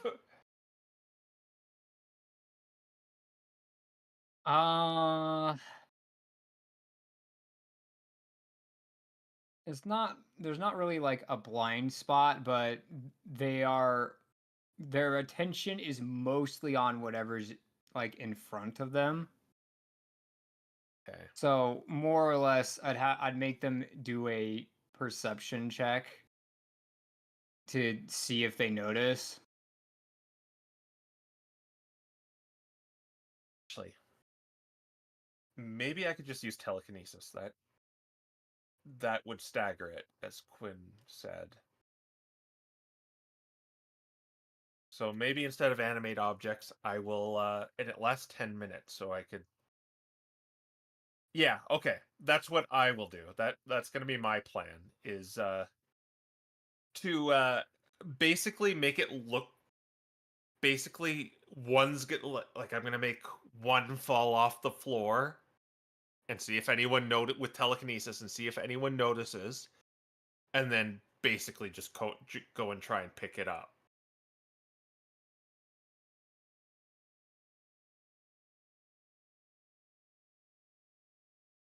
All right. And just kind of periodically do that. All right. And Quinn, you're just gonna try to outspeed a dude. Well, The problem with that is the concentration is going to be split. yeah, I was about to Well, say. you I do mean, have a way to split it if you want to. but that's going to burn a lot of sorcery points. I mean, do we really need both of us doing this? Like, I guess I could just imagine- do it my way and just... Right? Yeah, you have 10 minutes of it. Like, I can't imagine it takes that long to get 10 cylinders from a conveyor belt. Yeah. Okay, yeah. I'm going to subtle cast, and it's free because it's transmutation, and I'm on Crescent Moon.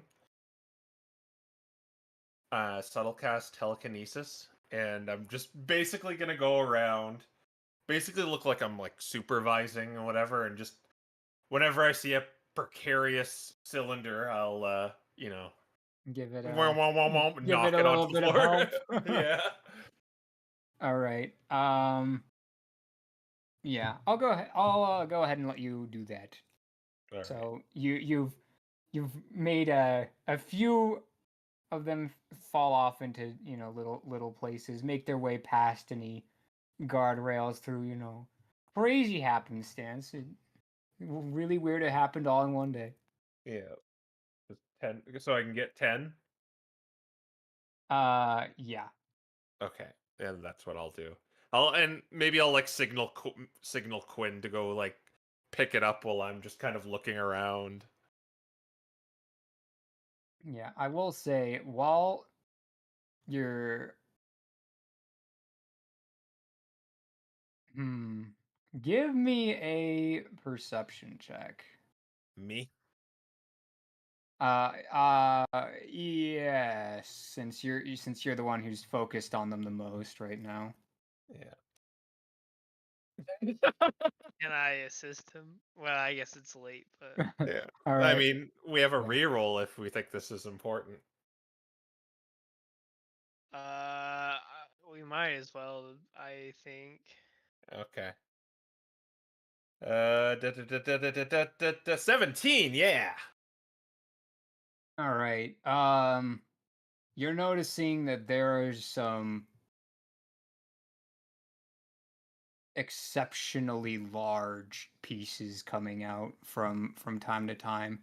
Not like one giant honking thing, but pieces that look like they are meant to be assembled with other ones. Like if this code cylinder was assembled together, that it would probably be the size of you or Quinn. I'm gonna ask Quinn, what's up with that? Uh, do they look like they're Dragoon sized, or is this bigger than Dragoon?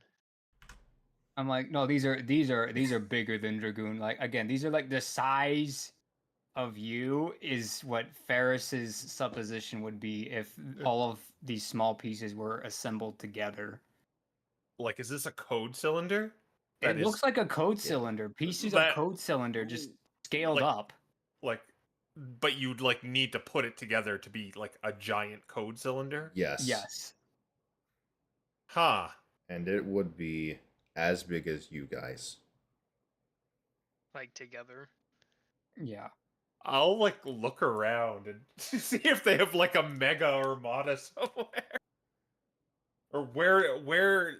I guess they're just throwing it down a tube, right? Yeah. They all seem to be going the same direction, though.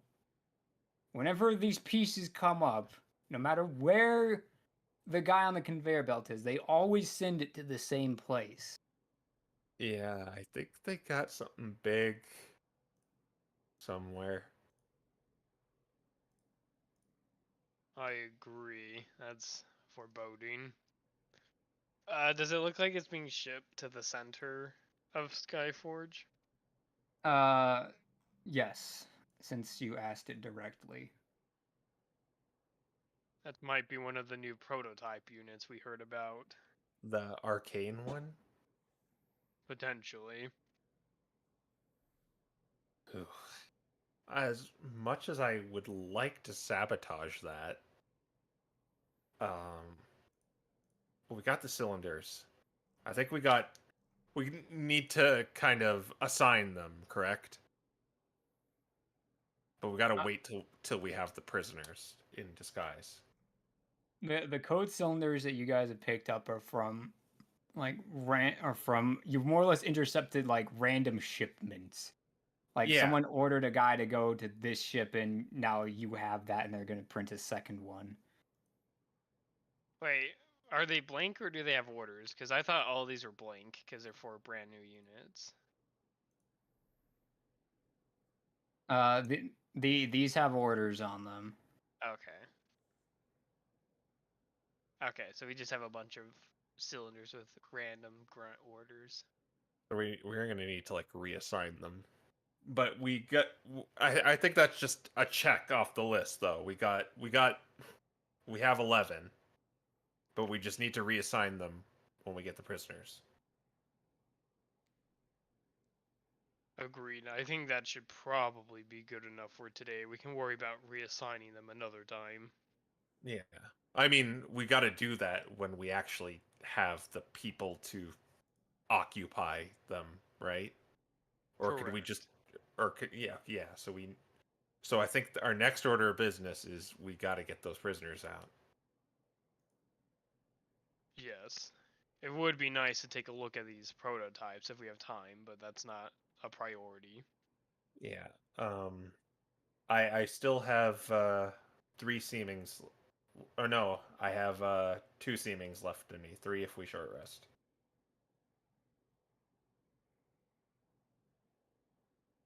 All right. Is our time at the factory 1 AP worth of stuff, or? With what you've accomplished, I would probably say yes. So you would have 3 AP left in the day. It's 1 AP to short rest if you felt like it. So, falling asleep in random Spoker Hub would be difficult.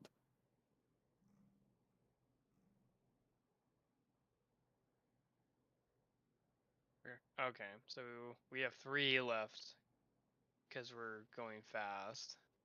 So if we did the prisoners today, would that be another AP? It will take, it would probably take 1 AP to get there and 1 to, it depends on what you want to do with them. Like, if you're trying to get the execution, done, expedited to today immediately, it would probably take an AP. Okay. So is that something we want to do today? I don't think we have enough points for it. Yeah. So that'd Okay. be 1, 2, 3, 4. So We could go through the center of Skyforge on our way back and pop our heads in to check out the prototypes. Yeah, okay. I'd be using one of my one of my seemings, but Yeah, that's fine, because we only have 1 AP left to seeming anyway, so we would move into position, and then we'd have to recast it, so that'll be a good time to swap out anyway. all right. So yeah, we're gonna go through the center and just check it out. Okay, and you're going to go as a Presidio and Rook. Uh, is that Yes. yeah? Okay, that's Okay, so you've altered from Custos back to Presidio. yeah. And Okay. do you have the code cylinders on you, Crow? Yeah. Or okay. Yeah, I have both of them. Okay, so you have 12 code cylinders in your pocket. Yeah, in my backpack or whatever. All right, and you get through the horrible, no good, very bad door with your Presidio code cylinder. No more hands getting slammed in doors. Yeah. I still haven't like had a chance to really look at it because I keep forgetting like how it looks, like the gnarly bruise that's probably there.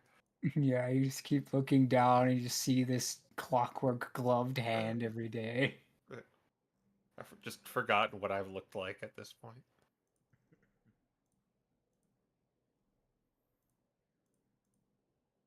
Right. But yeah, so you're inside of the hub. There's the elevator or the hallways.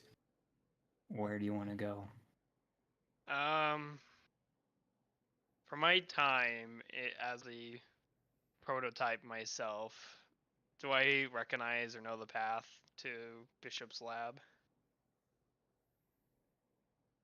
Yeah, well, the thing about Bishop's lab is uh like every member of Kane's inner circle has like an office in that area, and each of those, but you know that Bishop's office specifically has the lab housed under it.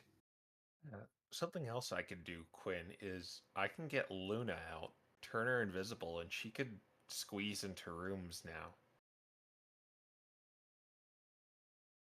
That could be really useful. Yeah. If we want to take a more thorough look around in places we're not supposed to be.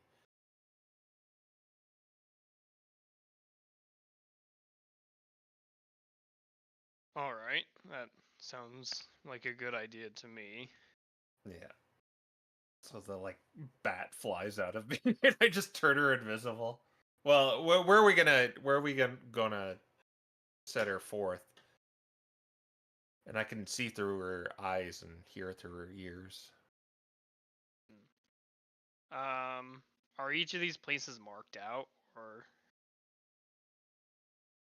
Oh, they're like? wait, so you're going back there? We're Yeah, we're going to the offices. yeah, we're cutting through that area too. Yeah, but you're going to like the area you talked to Kane last time. Is that 'Cause that's where the offices are. Like he like they it's like one antechamber that has every member of the inner circle and Kane himself have like an office there. Obviously his is the biggest and goes upwards, but Bishop's is the only one who has one that goes downwards, and that's where his lab is located. Okay, but to get to his lab, you still gotta go through his office door on the top floor, right? Yeah, you would still have to go there. You could you could hang out in Rook's office if you wanted to. Okay, so when we talked to Kane that first time, were we talking to him in his office or in the antechamber? You were talking to him in the antechamber. Okay. All right, then yeah, I guess we head to the antechamber then. All right, you put the code cylinder into the elevator and you make your way all the way up there, and the door opens, and fortunately for you, the area appears empty, though it still feels a little foreboding knowing that it might not stay that way.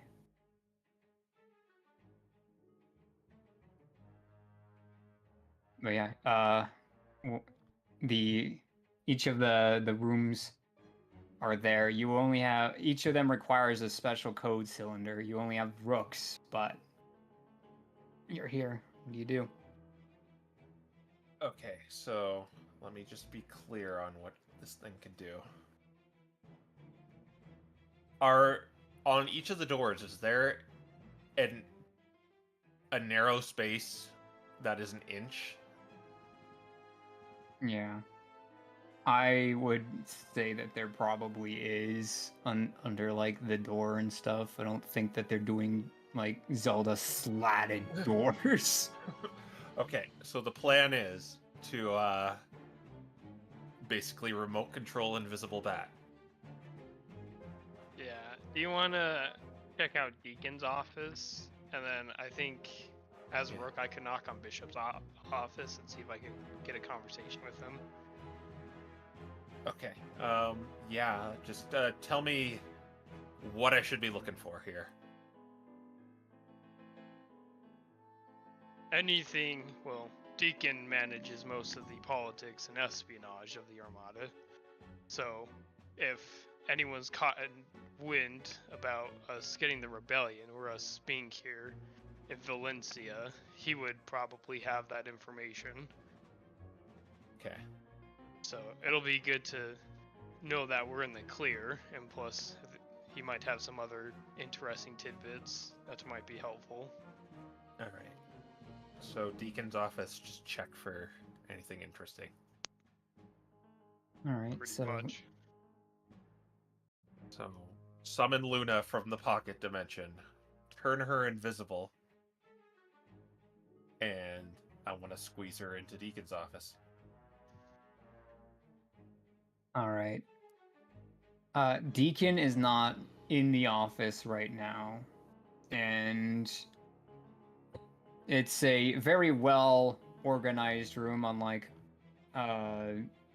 Rook's, where it looked more like a trophy room. This room very much has everything, has many different things filed. There's different artifacts in this room as well. There's a few things that you recognize from Skull Island here, actually. So I guess Faris right now is just kind of standing there like a zombie. I guess he doesn't really need his hearing, so he'll keep his hearing, but he's in Luna's eyes. Alright, so I'm gonna... Is there any papers anywhere? Any desk?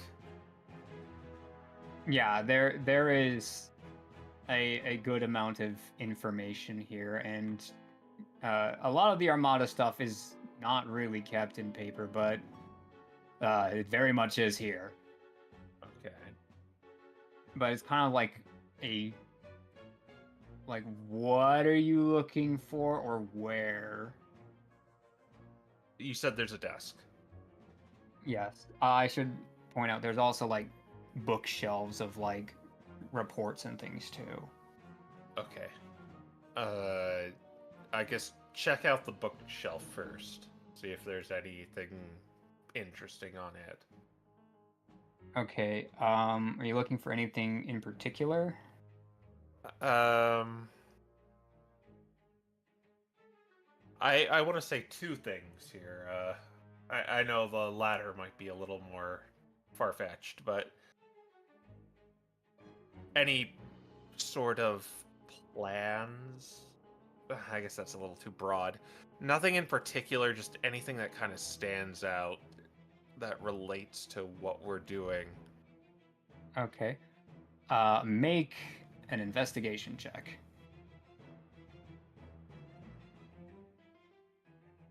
Is Quin still here?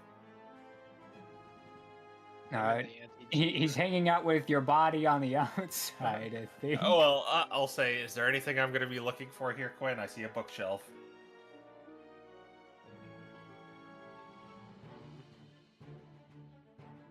just see if you can find anything on the cleanup crew, I suppose.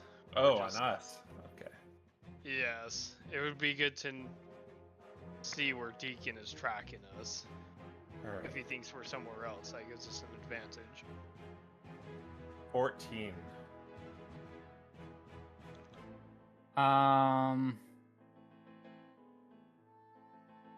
You're struggling to find something on yourselves in particular. There's a lot of documents and things here. All right. What was he doing by those mines? I don't know much about this Deacon fellow. It's just he came. He basically said he knows where we live, and he was at the mines at one point in Skull Island Republic. Yes, I believe he was securing a agreement for or buying spirit crystals, if I remember right. Yeah. So that might be something worth investigating. What they're doing in Skull Island. We never quite tracked down what they were actually doing there. All right. Yeah, I guess that's my next order of business is find anything Skull Island related. If I see any imagery, like if they have like a like a coat of arms sort of thing, or if there's anything that says Skull Island, that's what I'm going to be looking around the room for. Okay, give me an investigation check at advantage.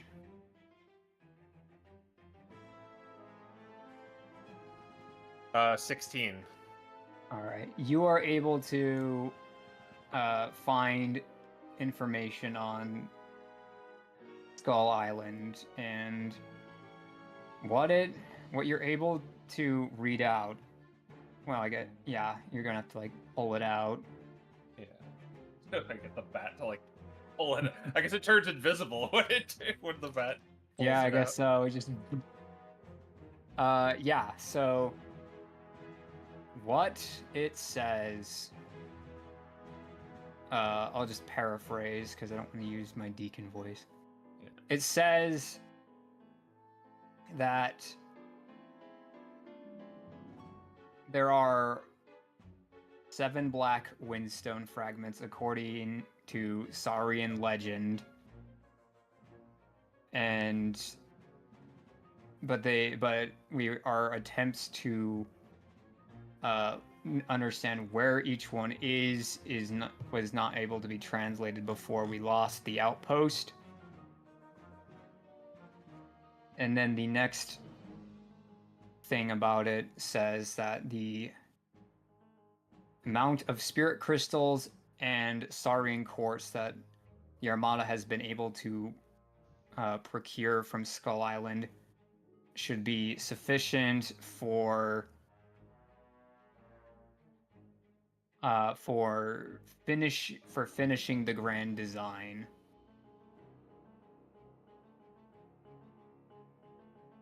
I tell Quin that, saying they were looking for the Windstones, but they don't know where they are, and apparently they got enough spirit crystals from Skull Island to finish the grand design, which Yeah, is probably the giant thing. I will point out that this updated report was done before the end of the year. So it's a old. little out of date. All right. There's no other Skull Island report, though, right? Or recent one. Yeah, and this seems to be the main thing about Skull Island they seem to care about are those crystals and quartz. Okay.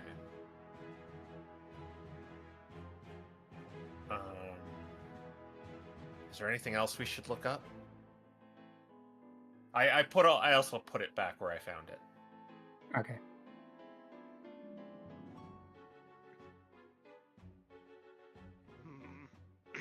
All of Deacon's secrets at my fingertips. You could look up the king and queen of Valencia. See what he has in file for them, I suppose. All right. The monarchy of Valencia. All right. Make an investigation check.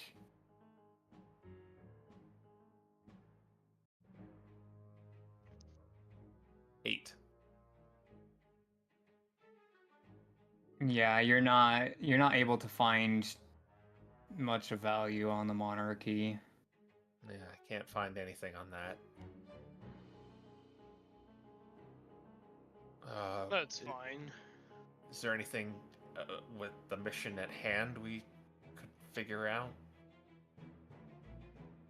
The only other relevant thing I can think of is Deacon's location or current assignment. That might be on the desk. Yeah, is there anything recent on the desk that might suggest where he is or went? Something that's more up to date? A treaty from Mushu that's giving them free passage with their ships. I think he's in Mushu. Or planning to go there.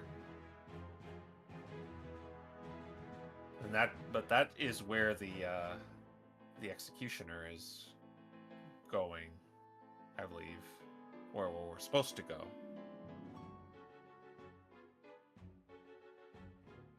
Because they're planning to get to El Dorado between Mushu and Valencia, I think. I honestly don't remember. I do, because the Odyssey. I have notes here. It says Odyssey is going to a sacred city between Valencia and Mushu to go into deep space to get there. Okay. So that sounds like he's part of that.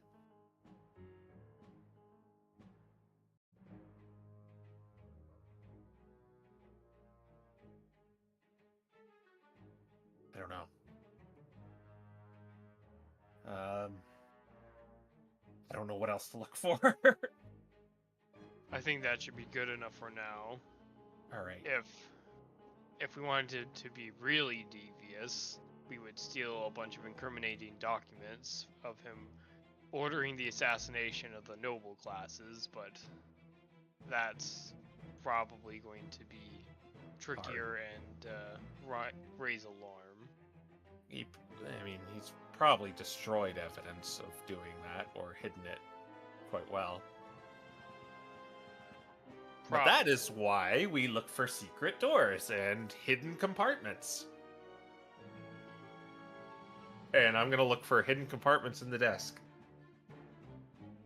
Basically, like, have Luda go into the desk and see if, like, the bottom moves or...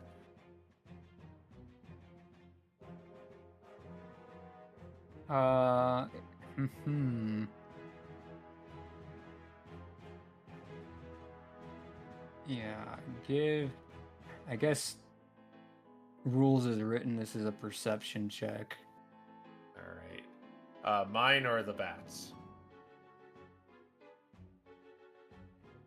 I'll let you choose whichever is better. Mine. And it's not that good to begin with. It's a straight roll. Yeah. No. 5. And the compartment seems to have no secrets to yield. No. Yeah, I think we're I think we've run dry here.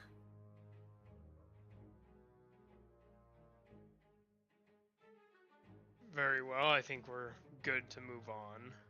Alright, so I'll just poof Luna away. Back to the pocket dimension.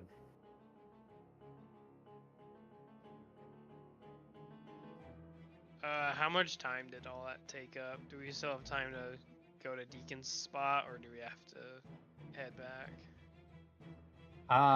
That whole thing probably took you like 1 hour.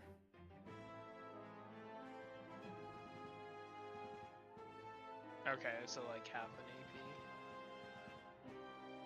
AP. Yeah, something like that. you want to check out Bishop's office or just leave it here? Well, I can pop another invisibility if you want Luna to go in there. Well, That's how much I you was think it's worth it. I was thinking about talking to him or Oh. seeing if he's there. We have a pretty good cover, seeing as several of the captains have been requesting prototype units. It makes for a good cover story to investigate them. In fact, we could get more info from talking to him. Yeah. Well, I'm all up for it. You know this place better than I do. Quinn kind of robot chuckles at that. He's like, well, I only know it very slightly better than you, but...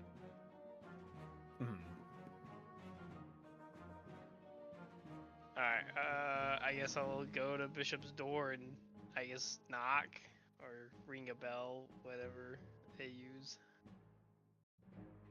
All right. I suppose his would be a bit more sophisticated. It's got like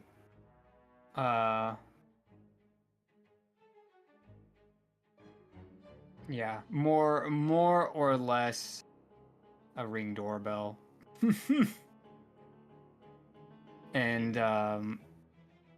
just sound only though, no visual, and you hear what is acquiring my attention? It's Rook, Bishop. I keep getting reports of these prototype units you've been working on. Oh yes, I was expecting you to look for some of the experimental branch to assign to your ship. I'm surprised you didn't come sooner. Well, to be completely honest, I have serious doubts about it, but as my officers keep asking for it, I thought I would at least amuse them in coming. You didn't seem to have problems with my experiments before, but you may come down. And you hear it unlock.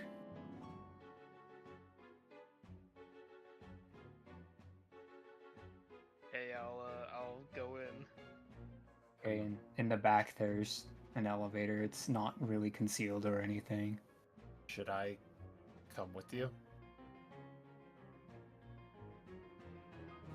Yes, why don't you come along? You are technically one of the Presidios under my command. Alright. I will, yeah, okay, let's go.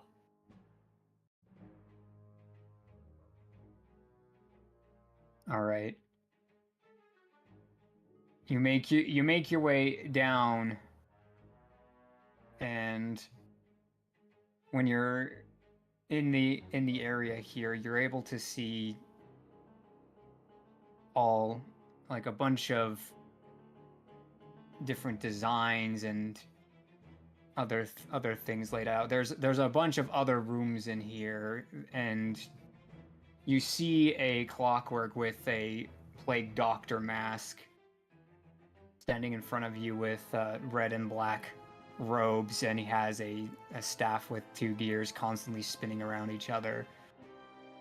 And he addresses you and says, "Well, Rook, welcome back to my abode. As I'm sure you're aware, my experimental units are very effective, and I'm sure that these aberrations in deep space would fear these units far more than the units that you are used to dispatching against the dogs of Marleybone." I see. And what makes these new constructs better than your previous ones?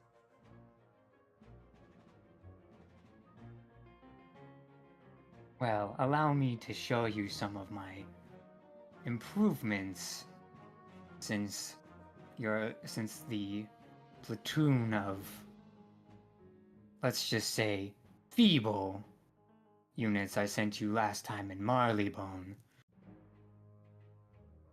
And he will take you over to a room, and he opens it up, and there's these huge sized constructs in there, and they have mounted platforms on their backs, and it seems like a really large sledgehammer and a chainsaw. And he says, I call this one the Warforged Titan. It is able to keep our snipers up in a safe location so that they no longer have to worry about melee combatants slowing them down. Enough room for 2 of them, as well as it itself being a rather formidable force on the battlefield.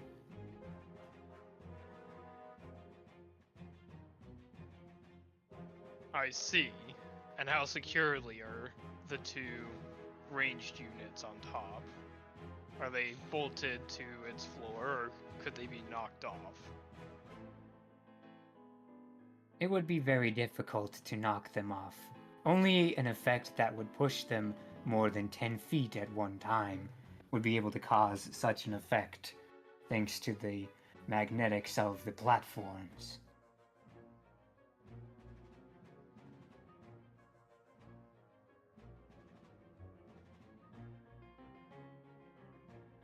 I see. And these Warforged Titans, they are melee combatant specialists.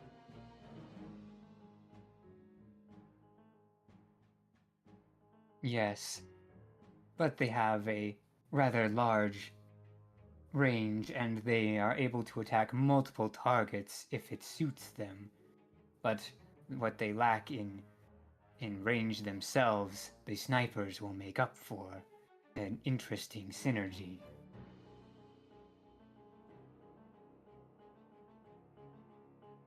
I see. So the Titan for the melee and the 2 supporting ranged units for the distance. Yes, precisely. This means that any aberration that would come on board our ships would pose no threat to our snipers, nor would it survive long on the pier once this Titan knocks it prone and the others begin to swarm around it until it is no more. So they're grapple specialists as well, then. They are not grapple, but when they knock something prone, they are definitely at their most powerful. I see. I've gotten reports of a sort of arcane core, arcane engine. Is that what these are? Oh no. Those are what we have been able to engineer thanks to a deal brokered with some of the magic users, namely those found in Mushu. Gave us some secrets that they had learned while learning at the Pixwick Academy. I was able to reverse engineer this along with some information I was able to hear from Deacon about one of our rogue units from the Dragoon program, and I've created our own line of shield guardians. And he kind of walks you over to another door, and it opens up, and you see these large wood and metal constructs, and inside of their skull you can see like blue arcane energy coming out, and they are rather large, and it then transfers into shades of pink when it then turns and looks at you. Are they like hooked up into the walls and stuff, or?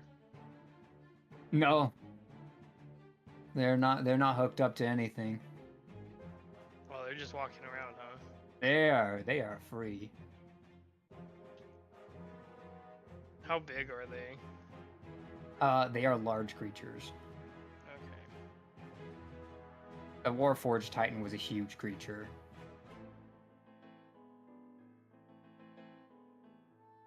Does it did it look like that's kind of what it was heading towards, the Titan? All the cylinders? No, No. These- Okay. these are not big enough to warrant that. Ew. They got more stuff. So, if this is a huge creature and those cylinders are too small, like what size are we looking at? Like gargantuan? Yeah, you would be looking at something gargantuan or larger. Like essentially, it could be the size of a sloop. Like anywhere from gargantuan to the size of a sloop.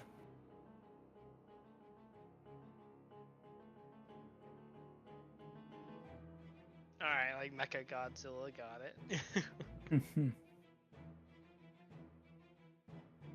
And what makes these arcane constructs more powerful or potent? They seem somewhat similar to a base model. Well, because we have the schematics of both it and the arcane drive, and reverse engineered the more contemporary uses from from creatures with magical affinities, we can put any spell that we have a scroll of into use here. And I have a rather large collection at my disposal.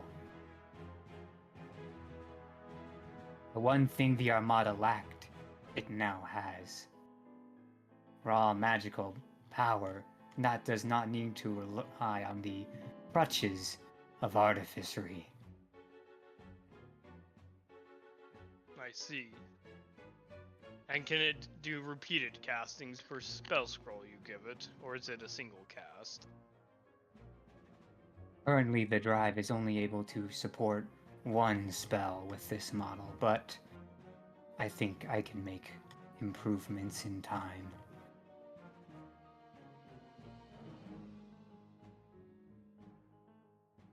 I see. And what are the intelligence of the Titan and the arcane constructs?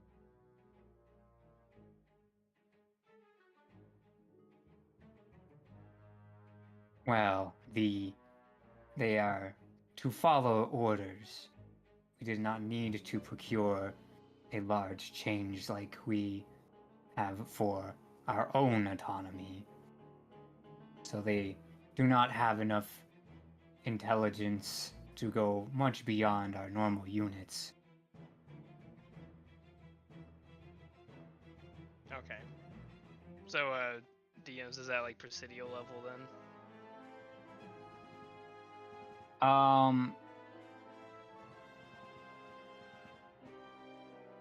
No. They are not on Presidio level. Okay. So, like... They things like, need someone to command them still. Okay. So charms. They are able to do things on their own, but they are not commanding units. Okay, so they're likely immune to charm and frighten effects. Yeah, it's highly likely.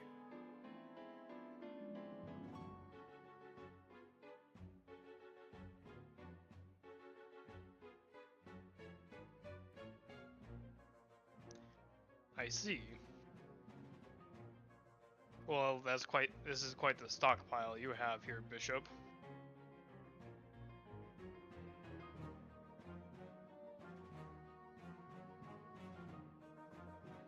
Yes, I expect you'll be bringing some of these experimental units on board your ship. It would seem pointless for every other ship in the fleet to be using these units and not one of our few flagships. I suppose so. I will think upon the matter, though.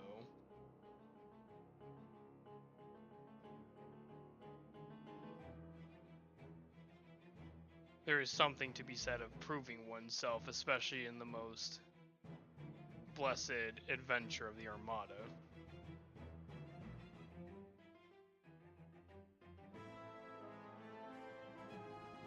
Our units have already seen enough combat to prove that they have value.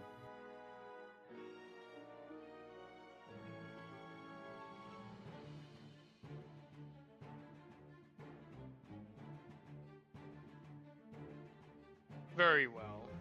I will consider to think about where they might be deployed best, and I will message you with further details.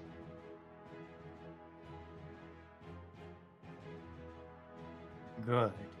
You have the sending stone, don't you?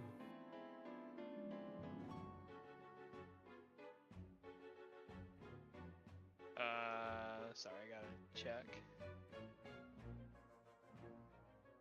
It should be on you still, because we used it. You used it. Yeah. Yeah, I think I do have it.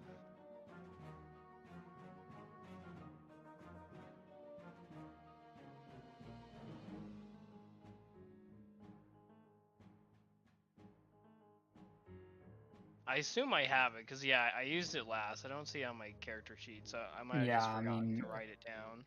I'm pretty sure you have it, but I don't know, maybe someone on the other team will be like, oh, I have it. We'll see. Okay, well, I'm just gonna say, yes, I do have it. Good. Use it to tell me what you would like. Obviously, I might not be able to give you an unlimited amount of them, but you certainly will be able to get a few of each.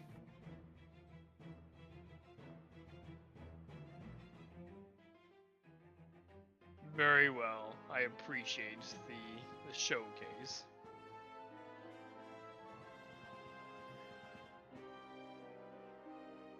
Is there anything else you wish to show me?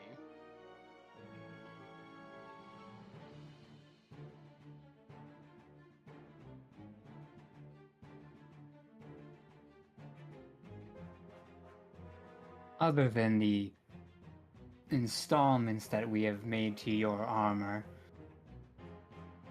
we have created one more construct that has a similar effect to the gas installed within you.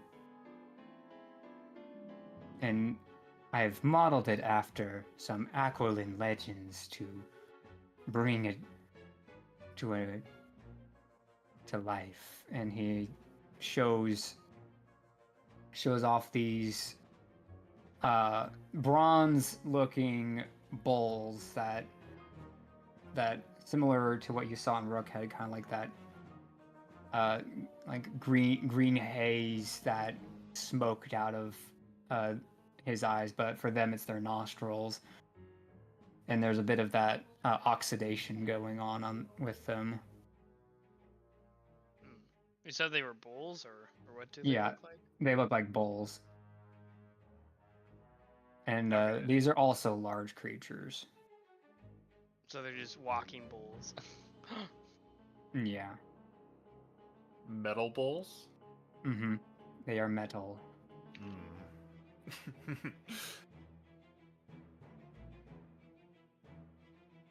This creature in Aquilin legend was called a Gorgon.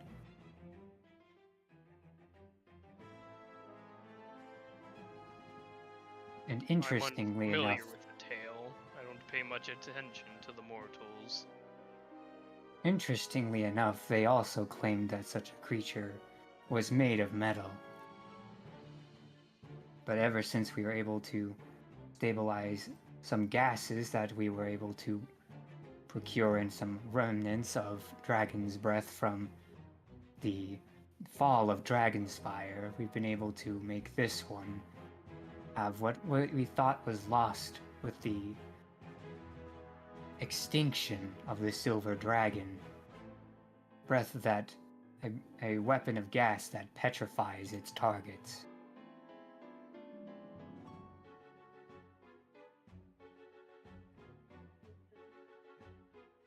I see. And when you talk about petrification, are you speaking about turning them into stone, or just paralyzing the subject? Oh yes, we mean turning them to stone. The silver dragon baseline was paralysis, but I concocted a more potent version of this gas.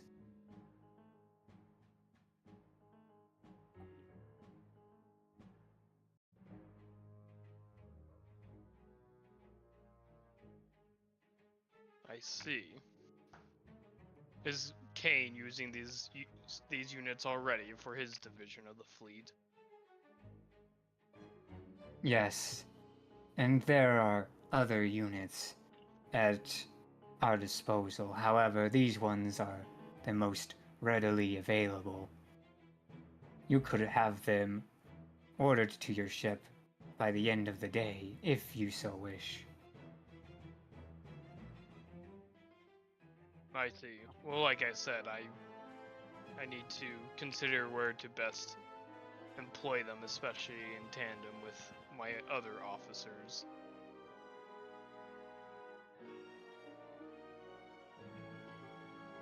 But I have the sending stone, so I can contact you.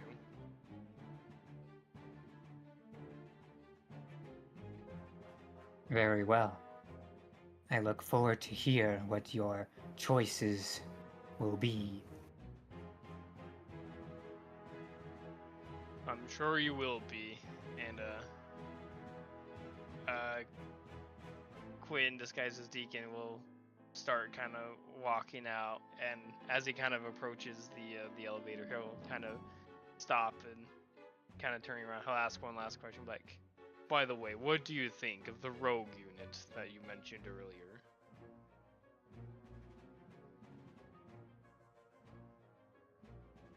It is rather tenacious, but the innovations that it continues to go through, I would say, give me good competition to keep up with.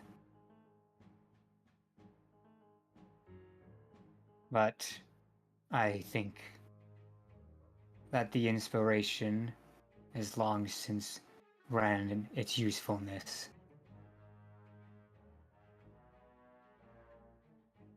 Quinn will nod and continue to head out. I will follow him. All right. Yeah, and you are able to make your way out of the bishop's office and into the main room, foyer, whatever I called it before.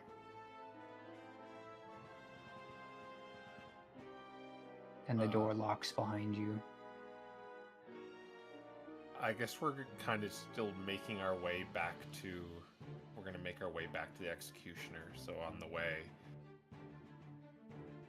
Say, well, that's a lot of stuff. Indeed, that was honestly a lot more than I was expecting. Yeah, the problem is like we can't really focus on that, as ominous as that is, that they have disposal of all the stuff, especially magic. But, yes, magic is a concern, as well as those Gorgon-based units. mm-hmm. I'm also a little worried we got a lot of valuable information, but now Bishop is going to be expecting us to be ordering some of them. Yeah. He'll probably want some of them with us, and I really don't want to fight those. I would rather avoid it too, though we might be able to station a Titan or two on some of the other ships. Yeah. Definitely put them on the other ships. A lot of them. As many as we can. Yes. I'm thinking about the Titans and perhaps maybe the Gorgon on the other ship. Hopefully, where they shouldn't have the range to hit us on the main ship. Yeah. I'm hoping we can keep the orders vague enough and not specify where they're going. Mm-hmm.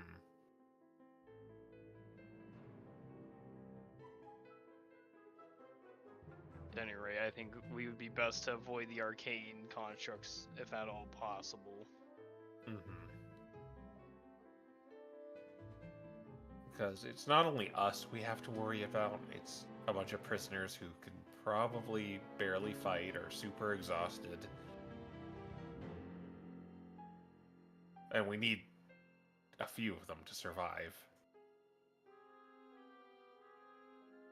Yes, hopefully they all survive, but this is becoming a more daunting mission. Mm-hmm. Speaking of which, we have to stage an execution. Yes, let's head back, and then first thing in the morning we take care of that as fast as possible. Yeah.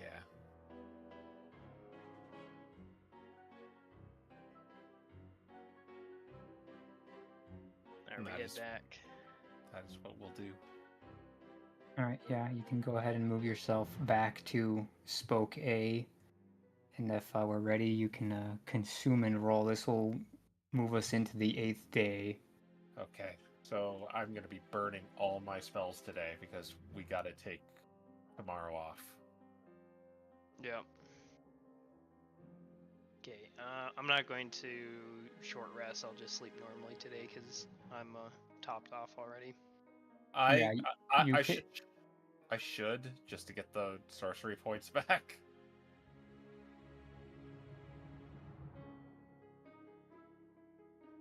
Or would that take the whole day to short rest?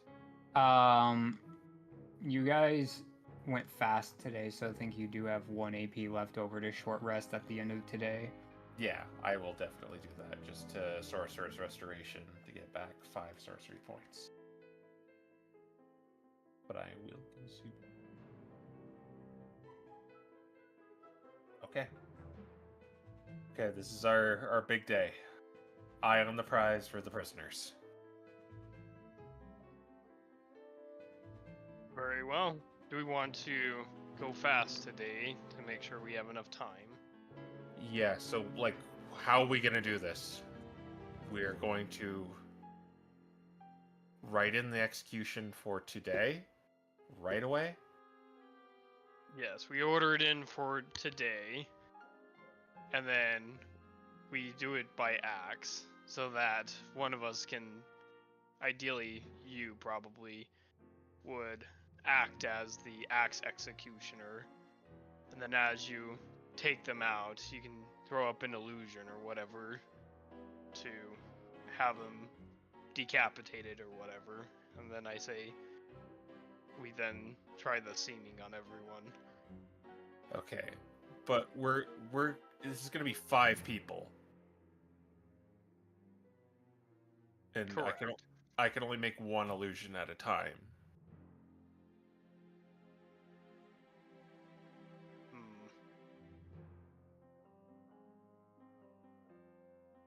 Well, if we do them one by one, maybe we can stow them somewhere. And then once we have everyone together, then we can do the final spell.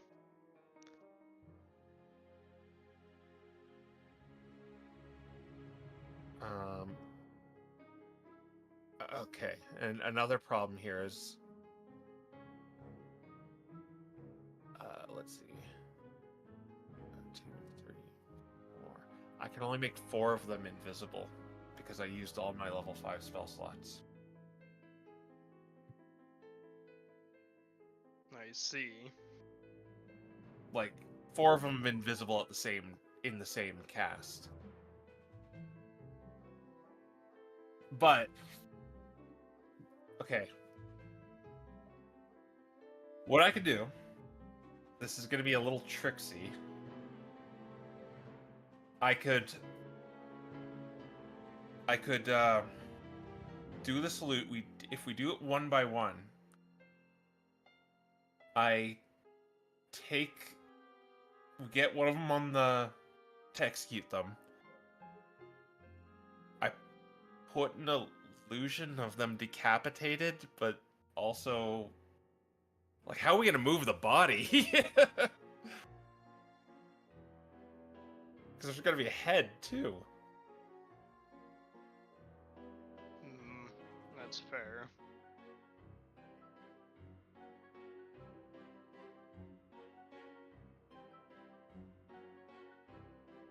You can't move the illusion once you cast it. I can move it, but there's gonna be a head there. Well, Could we pretend like we put the head on the chest and then just carry it away, quote unquote? could I do that with Major Image? I don't know. It's weird because it, like, technically it'd be 2 different ones, unless it's like glued to its chest. Like, so you like, you want to put like someone's head on like their chest or like a wooden chest? Like their chest, as we like move the body. I mean, yeah, it'd be one of those situations where it would kind of be glued there. Like, it would still rock back and forth as you moved it normally. It would just like never fall over, even though it might look like it should have.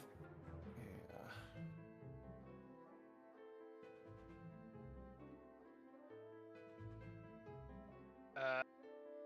Are the executions always watched by people? There are 2 kinds of executions. There's like the firing squad, and then there's like the one-man executioner. Right. If we do a one-man executioner, can we just like quietly kill him in a room?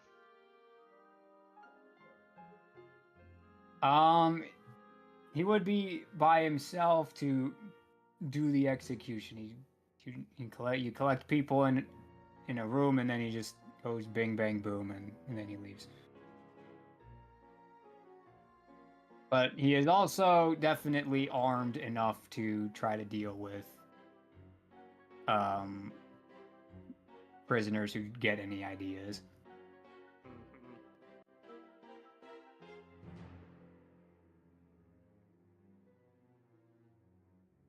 Is there another way to get them all out for some reason?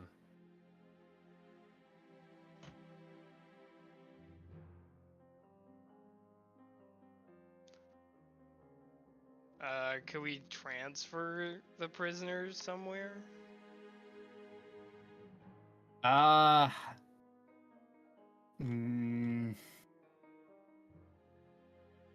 Depends on where you want to transfer them, but it wouldn't be challenging because you're going to be trying to pull prisoners out of the prison spoke.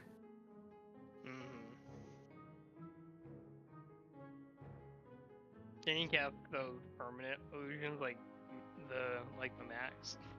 I can make 3 of those at my current capacity. Okay.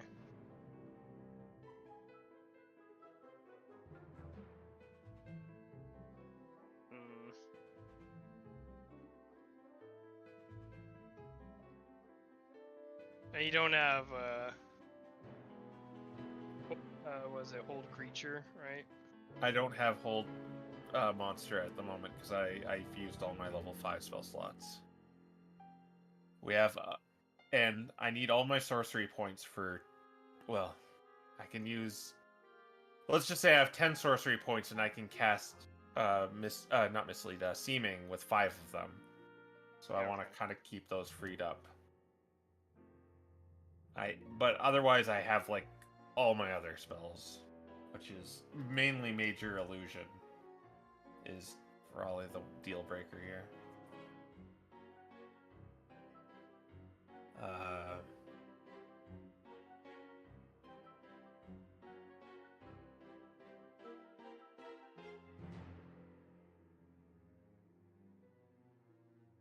And they're all in a different place too. Yeah, 3 and 2.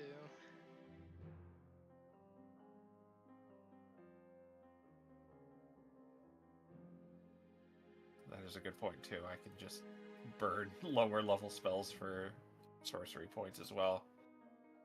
So technically I could make level 5 spell slots, yeah.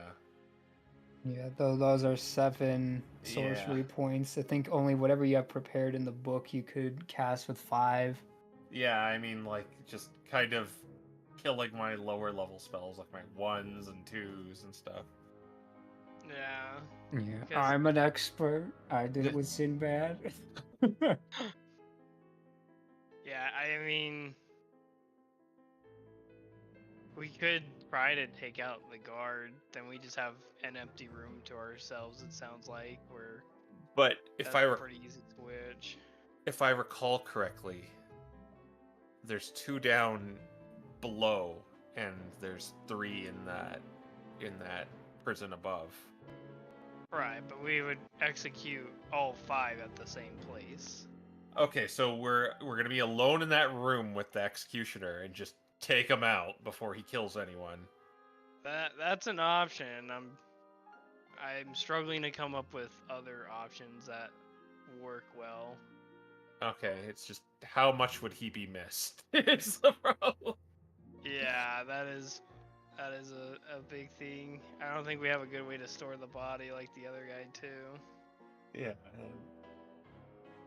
I mean, it seems like he's not needed that often. And I mean, I guess he could just disappear somewhere, but...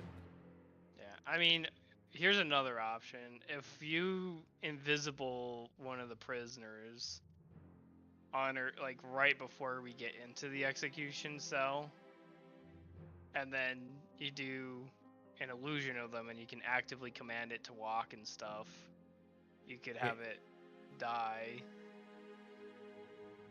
Well, he'll know it's an illusion if he strikes it. Mm.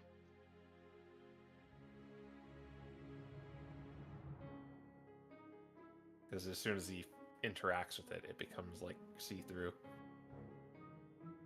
Right. I think our best bet is just we're only going to be here for 2 more days.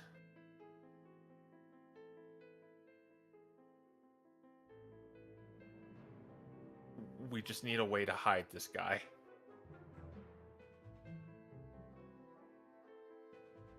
Yeah. I mean, Okay. if we go in for an execution, we have to come out with a pile of bodies. So could we just hide them in an illusion of bodies? We cover him in illusion. That is possible. Yeah.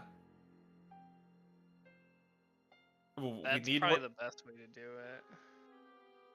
But I probably need to seaming all the prisoners into, which I can do. And we just cart them out as a pile of bodies. I guess we need a cart or something, or a... Do we have like... Is there like one of those like big laundry baskets they would keep like bodies in? I don't know how the procedure goes. Like, what do they do after the bodies are killed? Do they just wrap them up in a carpet and throw them in the furnace? That is an option. It depends.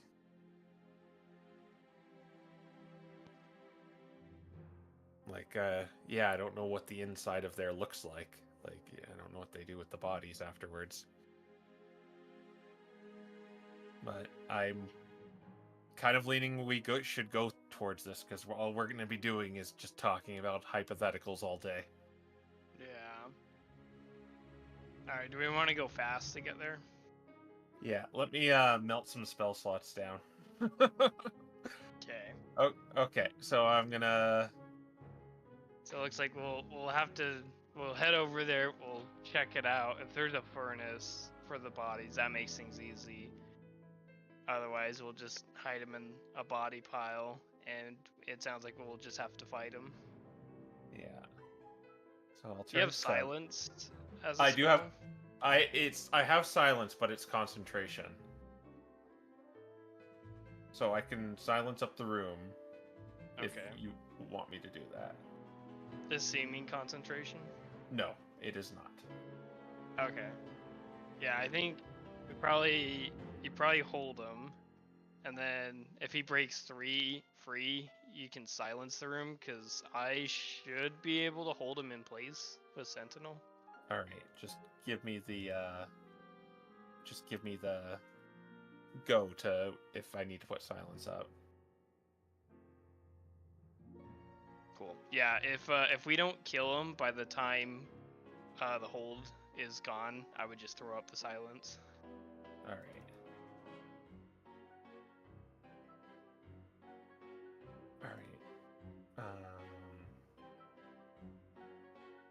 2 equals 3. I'm just melting some spell slots here. Yeah, I'm gonna put up seeming, and we're gonna go and do this execution, I guess. Cool. Are we going fast as well, so we have time to get Yeah. them code cylinders? Okay. Alright, do you want me to roll while you smelt your stuff? Yeah, that would be swell. Cool. Alright. Please be a good roll. We already used the re-roll. Okay, it's okay. 61.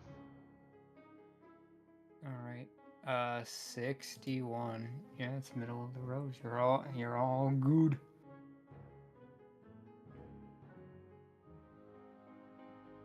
Alright. We head over there.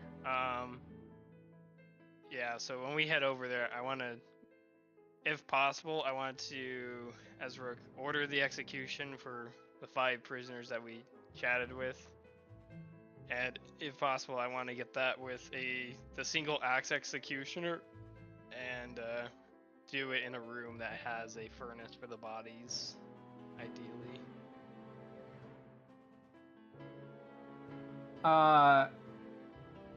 Yeah, there's gonna be an incinerator nearby. It won't be. You'll have to carry the bodies a bit of a distance, but you won't have to like take them out into like the outside of like the prison block to do it. Is there like one of those like big like pushable laundry baskets, or just like a big thing to just kind of like throw bodies into? Or do they like expect us to, like... Yeah. Yeah, there would be one of something like that for wheeling out the corpses. There's Okay. probably only like 1 or 2, but they do exist. Okay. What happens to the bodies that don't get burnt? Do they just throw them off the edge?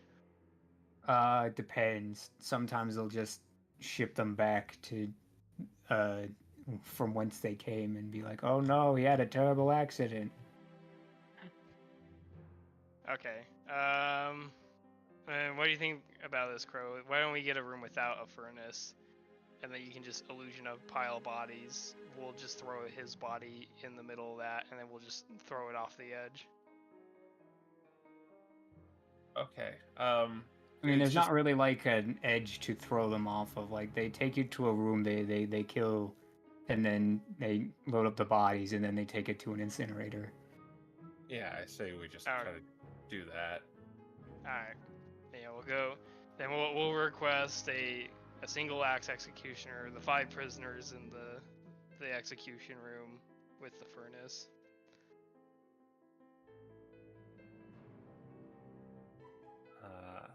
Yeah. Okay. If we need to kill this guy fast, I've got a hold monster prepared now.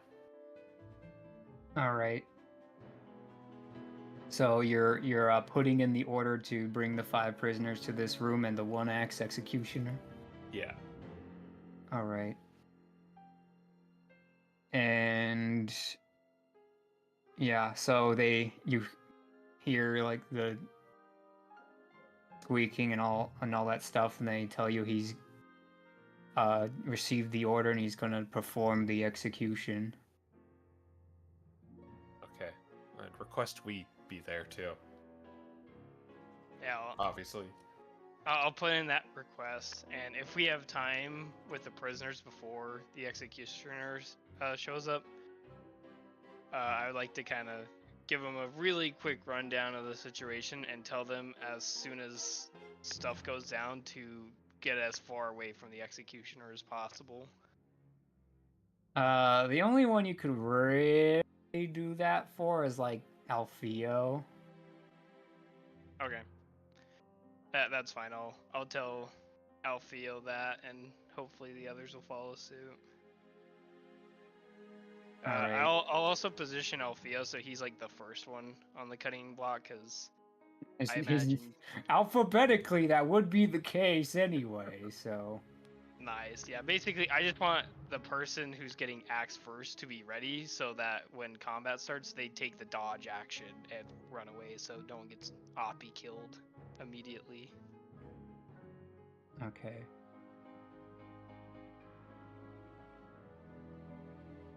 All right. Yeah. So you're able to tell him a brief run, the cliff notes of the plan. He's looks a little concerned. But yeah, everything is all right. Is ready to go. Is there anything else you want to do before the execution is slated? I don't think so. Are you ready, Crow? Yeah, I'm ready. Okay.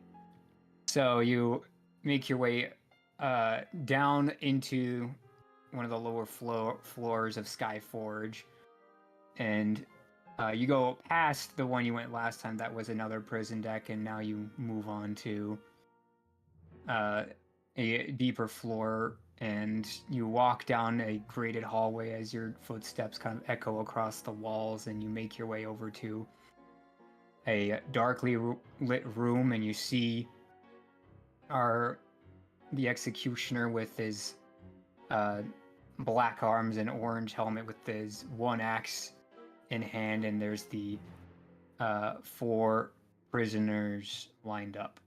And one thing actually I want to do is ritual cast telepathic bond between me and Quin. I'll let you do that. And I assume we're seeming too. Yeah, I already did that. Okay. Oh, that's great.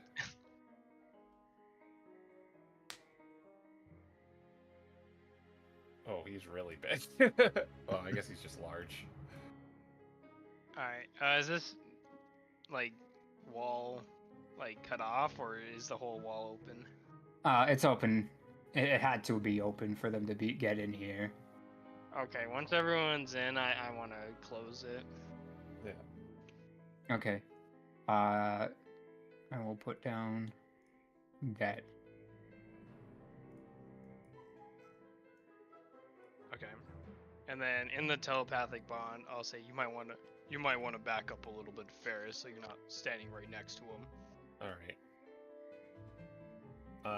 I will go there, or maybe like there. We have next to the block, kinda. Yeah. Okay.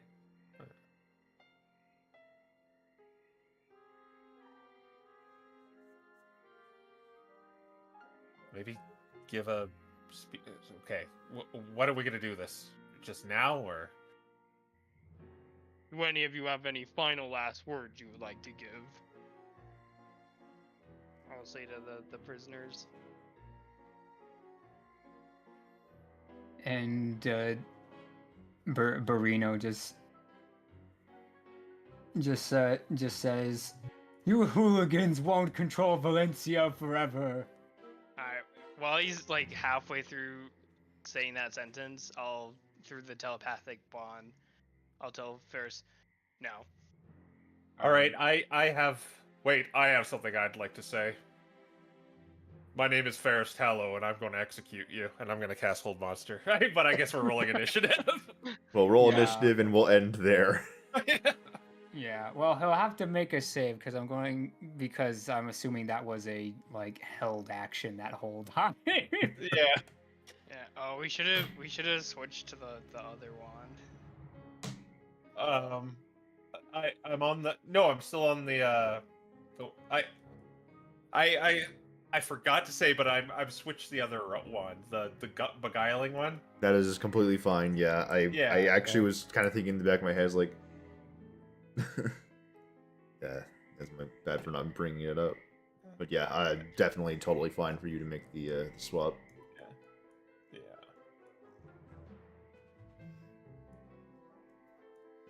All right, then I'll do that. But next time. Mm-hmm. Yeah. Next time. Yeah. Short. Yeah, very short. Very short. Very, very short. Yes. All right. Well, That will be let's expected. see how good his initiative is. You want to just roll initiative now? Let's go in. Oh my gosh. What a scrub. So, I don't even about have his to do the initiative. disadvantage. There you go. He's going last. How Got a well does 2. the dudes do? Very Got a nice. 19. They got a 17. I'm ready. This is Okay. like Return of the Jedi, Jabba's palace for the non-English. It really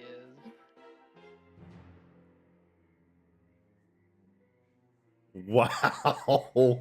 He got a nat 20 in his initiative. Alright. I think that's it then. All right. We'll find out what happens at some point in the future. I don't know when, but we'll figure that Next out time. later. Yeah, next time we'll be Bye, checking with the other everyone. party, so we'll see what's going on with them while this has been going Maybe. on. We'll see. Maybe not. We'll find out. See you when we see you, audience. Goodbye. We don't have a schedule here most of the time anyway.